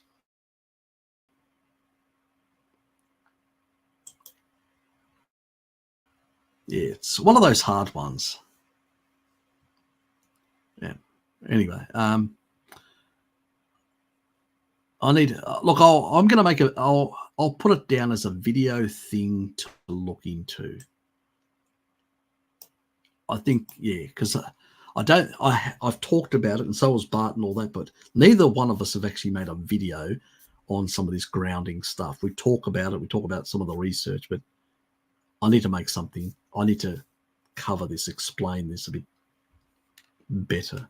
Anyway, yeah. Well, why would somebody on Carnivore develop xanthelasma? Really? Strange. Is it excess vitamin D? I don't think so. As been suggested elsewhere. I know it's a deficiency of B12. Usually if people getting enough B12, the problem goes away. It's usually a deficiency in B12. Vitamin D, calcium's playing a role with vitamin D and things like that. But B12 does play a role in the bones as well. But I've never heard of it excessively being used in the bones. That's not an issue. You'd have to basically under-eat B12 to get this problem. You'd have to have pernicious anemia. I know you've had some certain health problems which that have affected your general health, and you're slightly better than what you were. And this could be an effect as a consequence more of those issues than basically the carnivore diet, because technically speaking, B12 deficiency shouldn't be happening to somebody on a carnivore diet. Simple as that. But there are cases where you can have depletion of B12 due to drugs. So you're taking any drugs for those medical conditions? Have you been subscribed anything lately? That could be an issue. So drop me an email with a bit more background information and all that, and we'll have a bit of a chat.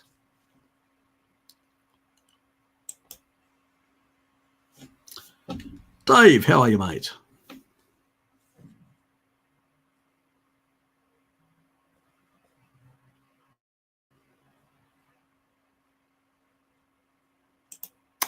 Andrew? Oh, Sarah's there as well.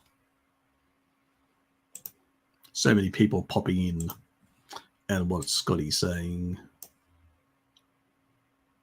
How go the Germans? Try to get everyone to stop thinking about lack of energy. Ah, yes. Unfortunately, the Germans have actually shot themselves in the foot in terms of, because fundamentally, energy is the stuff to make goods and services. Without it, you're stuffed. Taking 500 micrograms of EPC 157 for 2 weeks now. Don't feel any improvements in my muscular pain yet.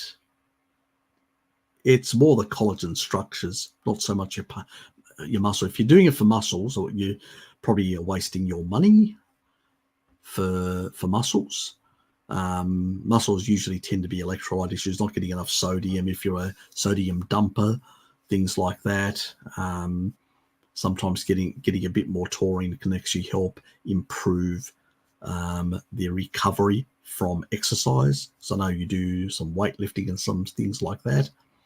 This is more for the collagen structures, BPC 157. So your digestive tract, which is all made of collagen structures, your bones made of collagen structures, so fractures, breaks of bones and stuff like that, helps it heal faster. That's what it does. That's what Bart used it for as well. Dad used it for similar things as well, not for the breakages, more for the ligament stuff and things like that. It was more the arthritic knee that I was trying to improve, and he was on it before for about 3 days before his accident anyway, so it didn't really have any effect either way for that purpose. It doesn't work that fast, not magical. But if you have a real sports injury, a sports injury can improve, because what it does is it actually builds new blood vessels around the actual injury and actually provides additional nutrients to basically, it's angiogenesis as it's called. That's why you shouldn't take it for too long either. So you take it for two months, 60 tablets, stop it for 3 months, then take it for another 2 months, and that's it for the year. If you're recovering from an actual sports injury, more a skeletal one than a muscular one, or connective tissue issues, or ligaments, those sort of things, that's where it really works. But for just muscle pain, muscle pain, nah, not really. It's not fit for that purpose. Anyway,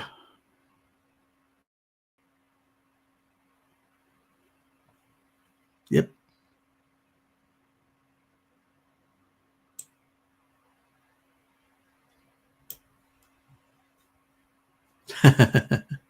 Yes, I gave it to you last time. I think you missed it.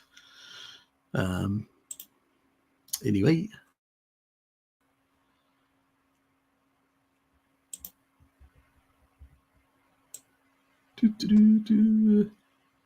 Yep, we're down to 11 minutes. Yes, hit that like button. Doing, doing. Now, let's see whether...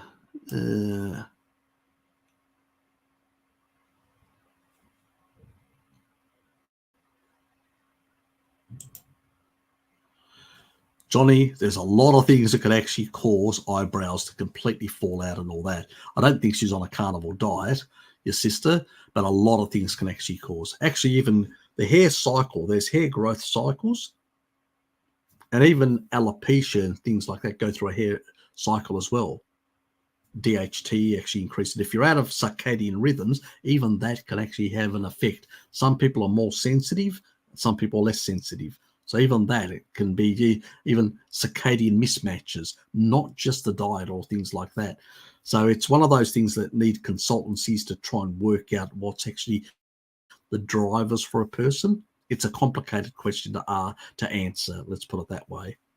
But, she could take a bit of MSM and see whether that helps, because it may, in her case, especially if she's on a standard diet. MSM probably will help quite a bit. But it seems like, possibly an increase in, because of the circadian mismatch affecting hormones. Women tend to be a bit more sensitive to that as well.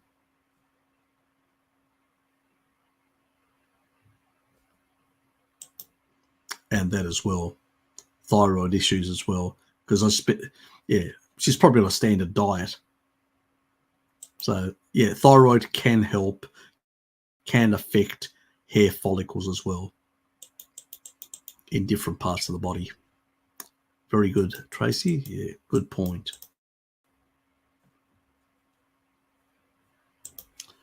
And StreamYard's been very aggravating. Even the actual, I don't know what it is, but the video sort of, I was actually finding it very hard with Phil because we were out of sync. Sometimes I couldn't anticipate when he was about to stop, and sometimes he would just stop abruptly and there'd be like a pause, and then eventually I realized, he's actually stopped talking. And he was actually finding it difficult to work out when I'm coming into the conversation. And that's the biggest problem when you're slightly out of sync, which is annoying. But it's, I don't know what's been. It's been just driving me up the wall today. Trying to make it work properly. Thanks, Harry. Reasons I didn't want to fast due to hyperthyroid, which I'm not on medication for. Perhaps I just have to go 3 days fast. But look, if you've got a hyperthyroid situation, you need to improve your diet, clean it all up, and you really have to fix the light sort of stuff. So getting out in the morning, getting out in the evening, getting your vitamin D is really critical, getting your vitamin D and making sure you get sufficient nutrition. Are you getting enough selenium? Are you getting enough iodine? Are you being exposed to halogens that are basically causing these problems? And you may need more iodine to deal with the halogens. So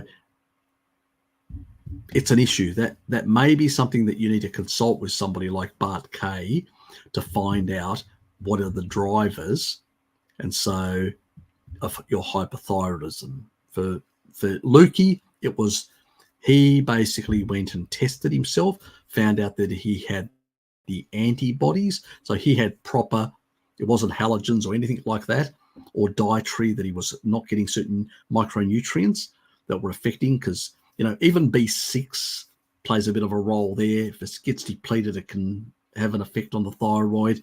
Vitamin D plays a big role as well with the thyroid. So there's a number of nutrients. Selenium, some people get very little selenium, not getting enough, because eggs are one of the best sources. But if you're not eating certain other sources of selenium, like seafood and other things like that, you may be very low, and you may need more. So there's that issue as well. Remember when I did the N15 data talking about the ancestral, even the ancient Greeks and all that, they ate primarily ruminant animals, but some coastal fish. So that's part of the sort of the diet. So you may not be, if you're not getting enough selenium. So it could be a micronutrient issue causing it, or there could be a non-micronutrient issue like actual proper autoimmune, which is what Lukey had. Luke Gear, the guy that comes on, the Brazilian guy that comes on in the morning, he couldn't build muscles at all whatsoever. He used to go to the gym. He was still just basically a rake once, basically, and couldn't even tolerate dairy or anything like that. Got his vitamin D up, took taurine, fixed his gut microbiome, changed his diet. Now he's beefed up, built really good muscles, really healthy, you know. So, and sometimes you have to go to the top of the actual, you know, even if you have to supplement because you can't get enough sun. It's the unfortunate way. It's better to get it from the sun, but if you can't, you know, but you don't want to be doing that excessively for a very long time either. It's not a very good idea. It's not something that I recommend. It's something that sometimes out of necessity people need to use as an intervention, and make sure there's no seed oils. It's a coconut-based one, which is less problematic. So there's a lot of these things. If you're away from the tropics, really, he wasn't. It's less of an issue. If I was living in a tropical environment, I wouldn't be taking any of these supplements. Even the safe ones, I'd be getting the water soluble form from the sun. But unfortunately, we don't live in those sort of environments, so we may need to take other steps to basically improve our vitamin D status to help our thyroid and autoimmune issues, if that's the issue. So you need to find out what is the driver of your hypothyroid condition. You need more information, and you need to check to see whether you've got some sort of autoimmune thing or not. Oops. What is a good time of the day to test serum melatonin levels? Well, let's put it this way. The best time is to check it at night and get a home kit and check it at about 9 o'clock. That's the best time, or just before going to bed at about 10, 11. That's the best time. In the morning, it's, you know, you get the cortisol spike. Guess what happens? That's the dawn effect. Your melatonin goes into the toilet. Now, melatonin that comes out of the pineal gland that gets the serum sort of level, that's the sort of stuff that will circulate in your system and go through a circadian cycle. So it's very low while cortisol is very high. As cortisol comes down at about 11 o'clock to very low, you get a slight bump up in terms of melatonin, but very little, not even registered hardly. Then cortisol goes up a bit in the afternoon, then it comes down, and as it's coming down in the early evening, melatonin starts picking up, and by the later evening, it's very elevated, 10, 11 o'clock between. And usually that deep sleep really happens about between 12 and 2. So you definitely want to be getting into sleep at about 10 to 11 o'clock. Because now it's 10 o'clock here. So you know I'm heading towards the bed at about this time to be in that sort of best spot. Plus I have work tomorrow. So I usually have a night owl sometimes, but because I've got work. And I want to get up early because I may have to go. I'm going to go over to Dad's probably, potentially. I'm going to call him and find out if he needs me to go over. So if I need to go over, I will. If not, I'll just go over probably later in the afternoon for a coffee or something. So I won't bother him earlier. Yes. So, yeah, serum isn't the other. Look, you produce melatonin, which is part of a signaling system. So melatonin plays a signaling role, but it doesn't play only that role. So the pineal gland produces very little melatonin in comparison to the whole melatonin of your whole body. The majority of melatonin is produced in your mitochondria, and that's all day. All day, it's a similar level right through. You know, there's an enzyme, AANAT, that actually synthesizes it. So it's pretty much a consistent thing. How much you produce, there's a lot of variability of what you're eating, what you're doing, many factors. many factors to do with acetyl-CoA. It's a complicated. That's for another video that I'm going to make. So they're not both the same. I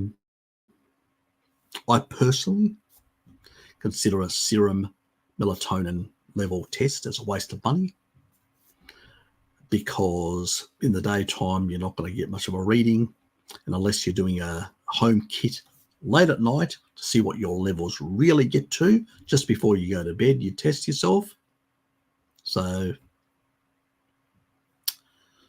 that's the only thing you can do. So if you're going to do a test for the purposes of do you produce enough melatonin before you get to bed to get the amplitude of melatonin to a level where you're going to signal, and the signal is going to be sufficient to tell the body to basically go into a much better sleep cycle. Because that's really what you want to know, because this isn't sort of the mitochondrial repair stuff, which is what I'm talking about in many cases, that happens all day long, as long as those pathways are working properly in the mitochondria. So that's that part. But the other stuff, which is the small amount that gets produced from the pineal gland, that is for the signaling of the sleep cycle. That's the serum stuff, because there are a whole lot of clocks inside the body. That's why it has to go through the body in order to signal to those clocks, internal clocks, it's night, get ready to sleep. That's what it's doing. So it's not causing the sleep, it's signaling. Melatonin, it acts as a signaling molecule.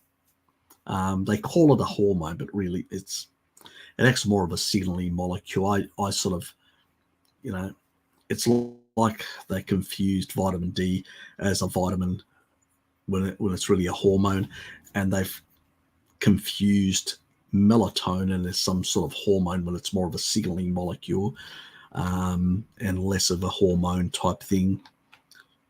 Anyway, so there's a lot of stuff out there, and I've actually been looking at, for a way back, some research that was done by some people that have actually, some old geezer, I can't forget his name. It's a couple of years back, and he's done really some good research on melatonin and melatonin supplementation, stuff like that. I don't recommend melatonin for people unless they've got mitochondrial disease, because if you're getting enough animal foods, you're getting enough taurine to regulate the synthesis in the mitochondria, it's not a requirement to supplement. But if you've got severe mitochondrial damage, cancer, blah, blah, blah, then it's a good idea. And I usually recommend it to people that have got mitochondrial issues to take melatonin at night before going to bed. But if they don't have those sort of issues, not necessary, especially for young people, definitely not necessary. They just have to stop their blue light exposure, clean up their blue light exposure, which is their biggest problem. Usually if you clean up your blue light exposure, I've never done a test personally, but if you really, really want to know, it's got to be done late at night just before going to bed with a home kit that then you can send in to get a result to find out exactly where that level is, to see, are you able to get to provide enough signaling to get deeper sleep. Yep.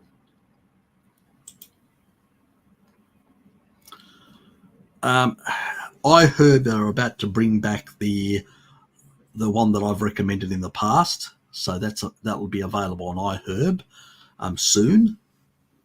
So you can check the iHerb, but also Amazon has a couple of brands as well.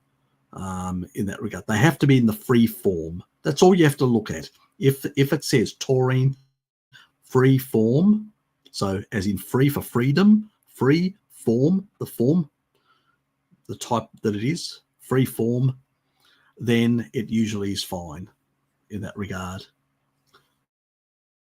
So just look for taurine in the free form.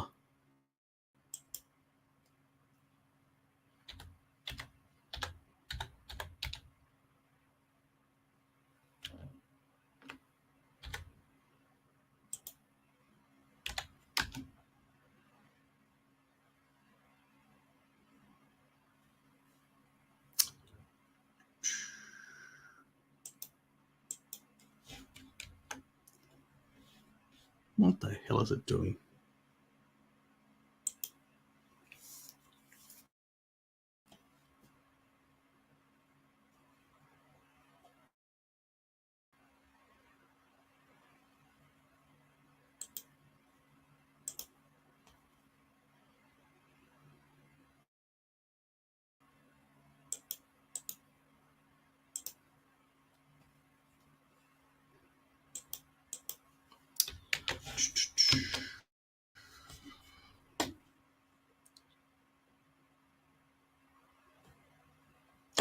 Currently unavailable in Australia. What about the US?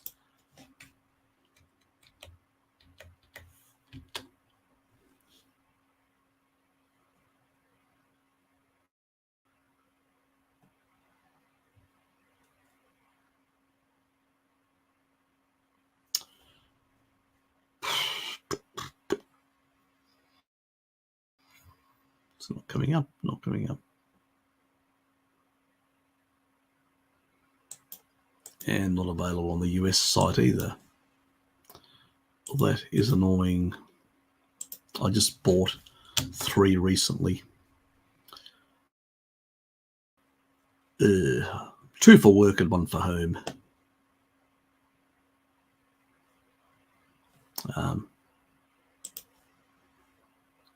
Yeah, you just have to wait until they bring back. This is the free form type. There's also the now one.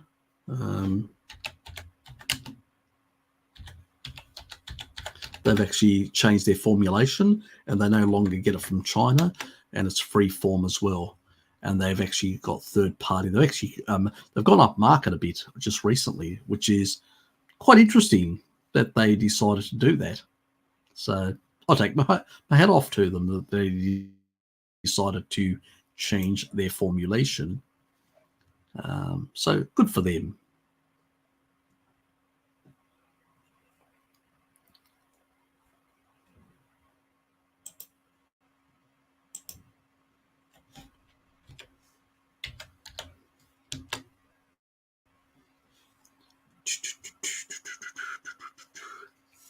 Come on.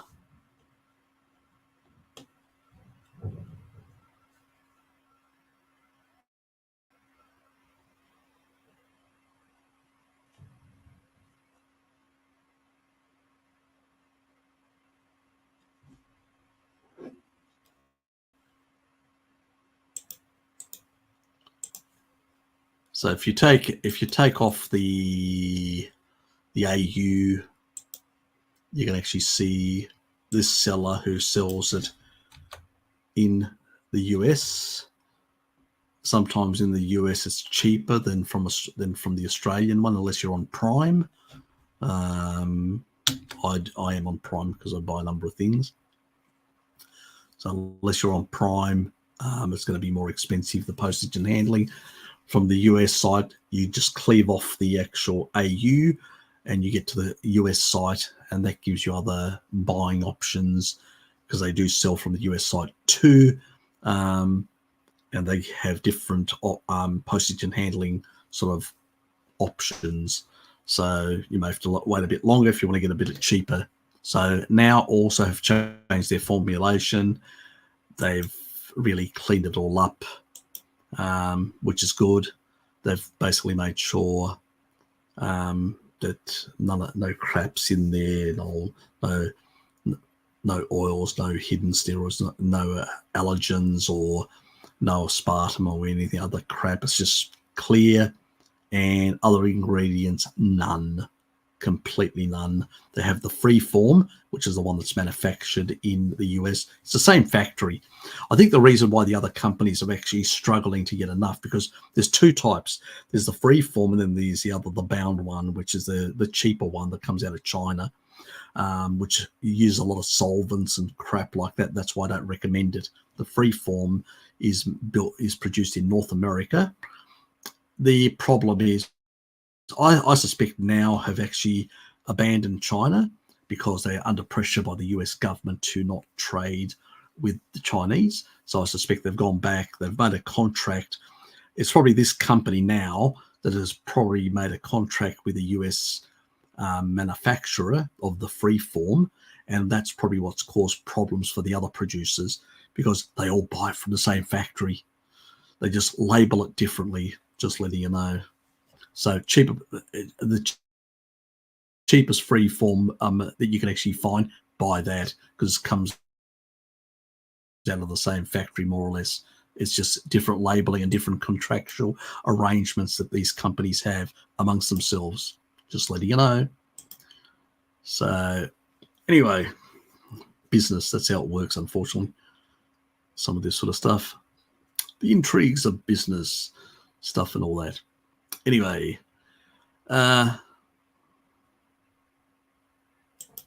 yes, it can be taken without food at night as well. Takes about an hour and a half to saturate throughout the body. So I usually recommend people just take it about 6, 7 o'clock. They're less physically active, and just let it saturate throughout the body. I saw that, Nathan. You don't look a day over 56. Oh, God.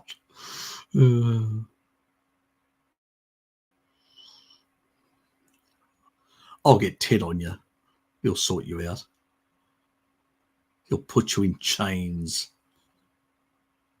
The problem is he may enjoy it too much. Hello, Kitty. You're as bad as that other guy in Germany. He's just as bad. Torrin, he's gone as well. Anyway, yes. So,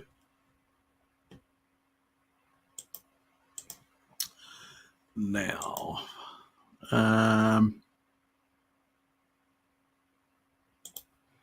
Rich is gone for his bed some time ago, and that was way, way early. God, I have missed a lot of questions, haven't I? Anyway, we'll have to pull the pin. That's it, boys and girls.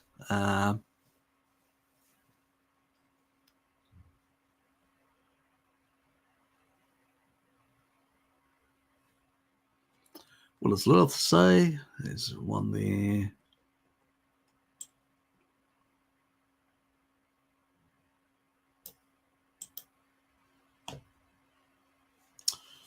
Harry, thank you, Harry. Not for me with the xanthum Nelson.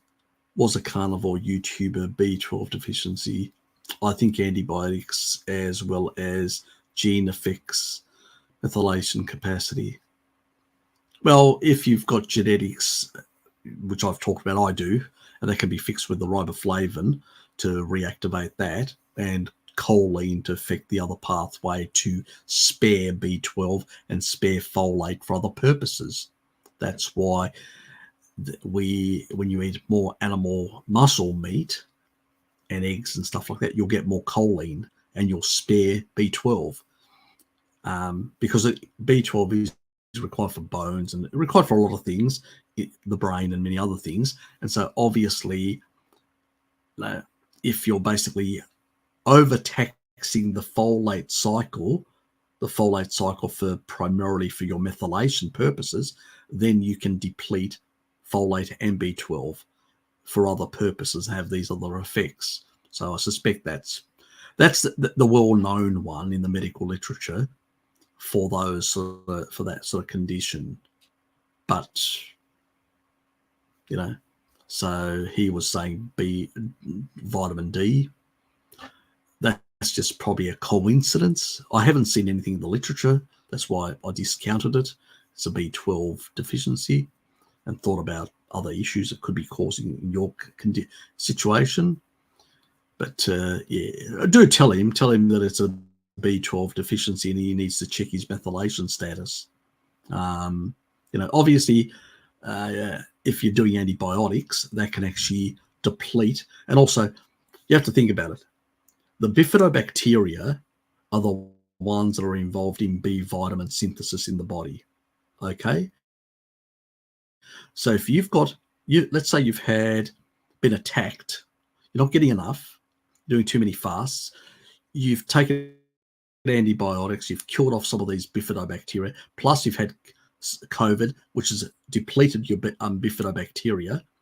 Now you're not producing enough of the B vitamins, and some of the actual other bacteria are scavenging some of this sort of stuff, creating a low-grade, deficiency. You've got on the other side, and you're under eating meat potentially and eating more fat. You're doing a more therapeutic, which I don't really subscribe to. And then that could be a problem. So I'd have to discuss it with this person, but do bring up the B12 deficiency, and hopefully he'll go into trying to investigate exactly his methylation status and a whole lot of other things. We want to help people, because I don't want people basically thinking, oh, the carnivore diet's not working for me, when it's not the carnivore diet. It's basically a deficiency that's brought about from a pre-existing condition that he isn't aware of and hasn't resolved and stuff like that. And it's best that he can sort it, because that's how he'll learn, and he'll be a bit more confident with the diet, and also have a better understanding of methylation, which is really important. Maybe even share some of my information in terms of methylation. He may take that on board and help himself a bit. Anyway, I better go, because it's 10:17, and I can hear my bed calling out to me, Harry, come and sleep. Yes, my dear bed, I'm on my way. So yes, Stephen, thank you. You're welcome, mate. See you, Tom. Take care. Oops.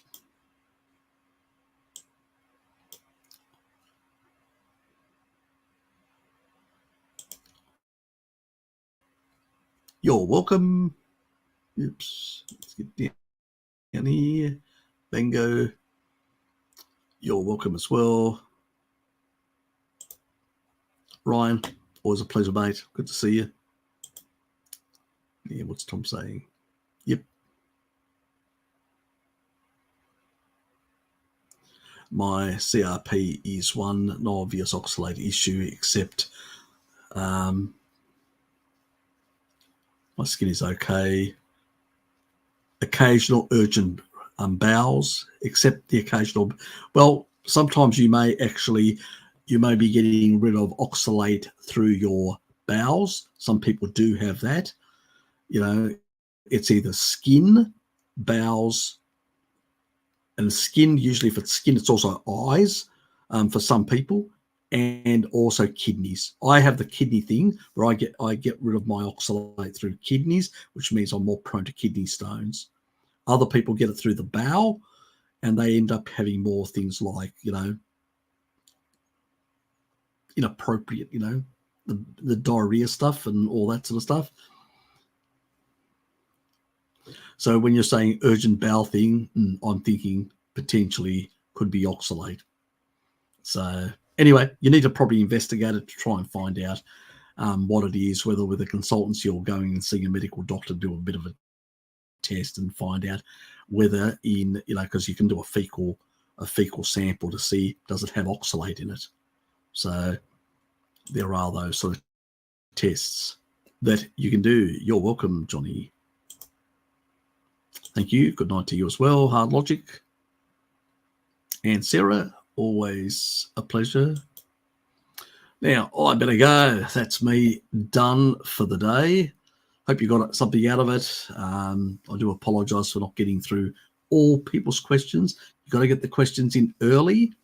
Just remember that the earlier you get in the questions, the quicker I can actually answer them, or they will get missed potentially. So see you in a fortnight's time from now, when we'll have another, as long as nothing crazy happens in my life between now and then, we should be back on the normal regular fortnightly schedule. I may even do a Saturday night special next week. It depends. If we don't do a barbecue, and that's if, I don't know yet. If that doesn't happen, an evening barbecue, then I may do a Saturday night special, but it will be a bit, let's say, edgy.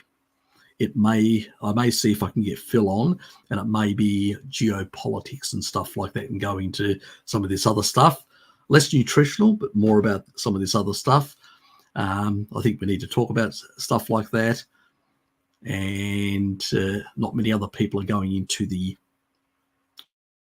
let's say, those other areas that people avoid.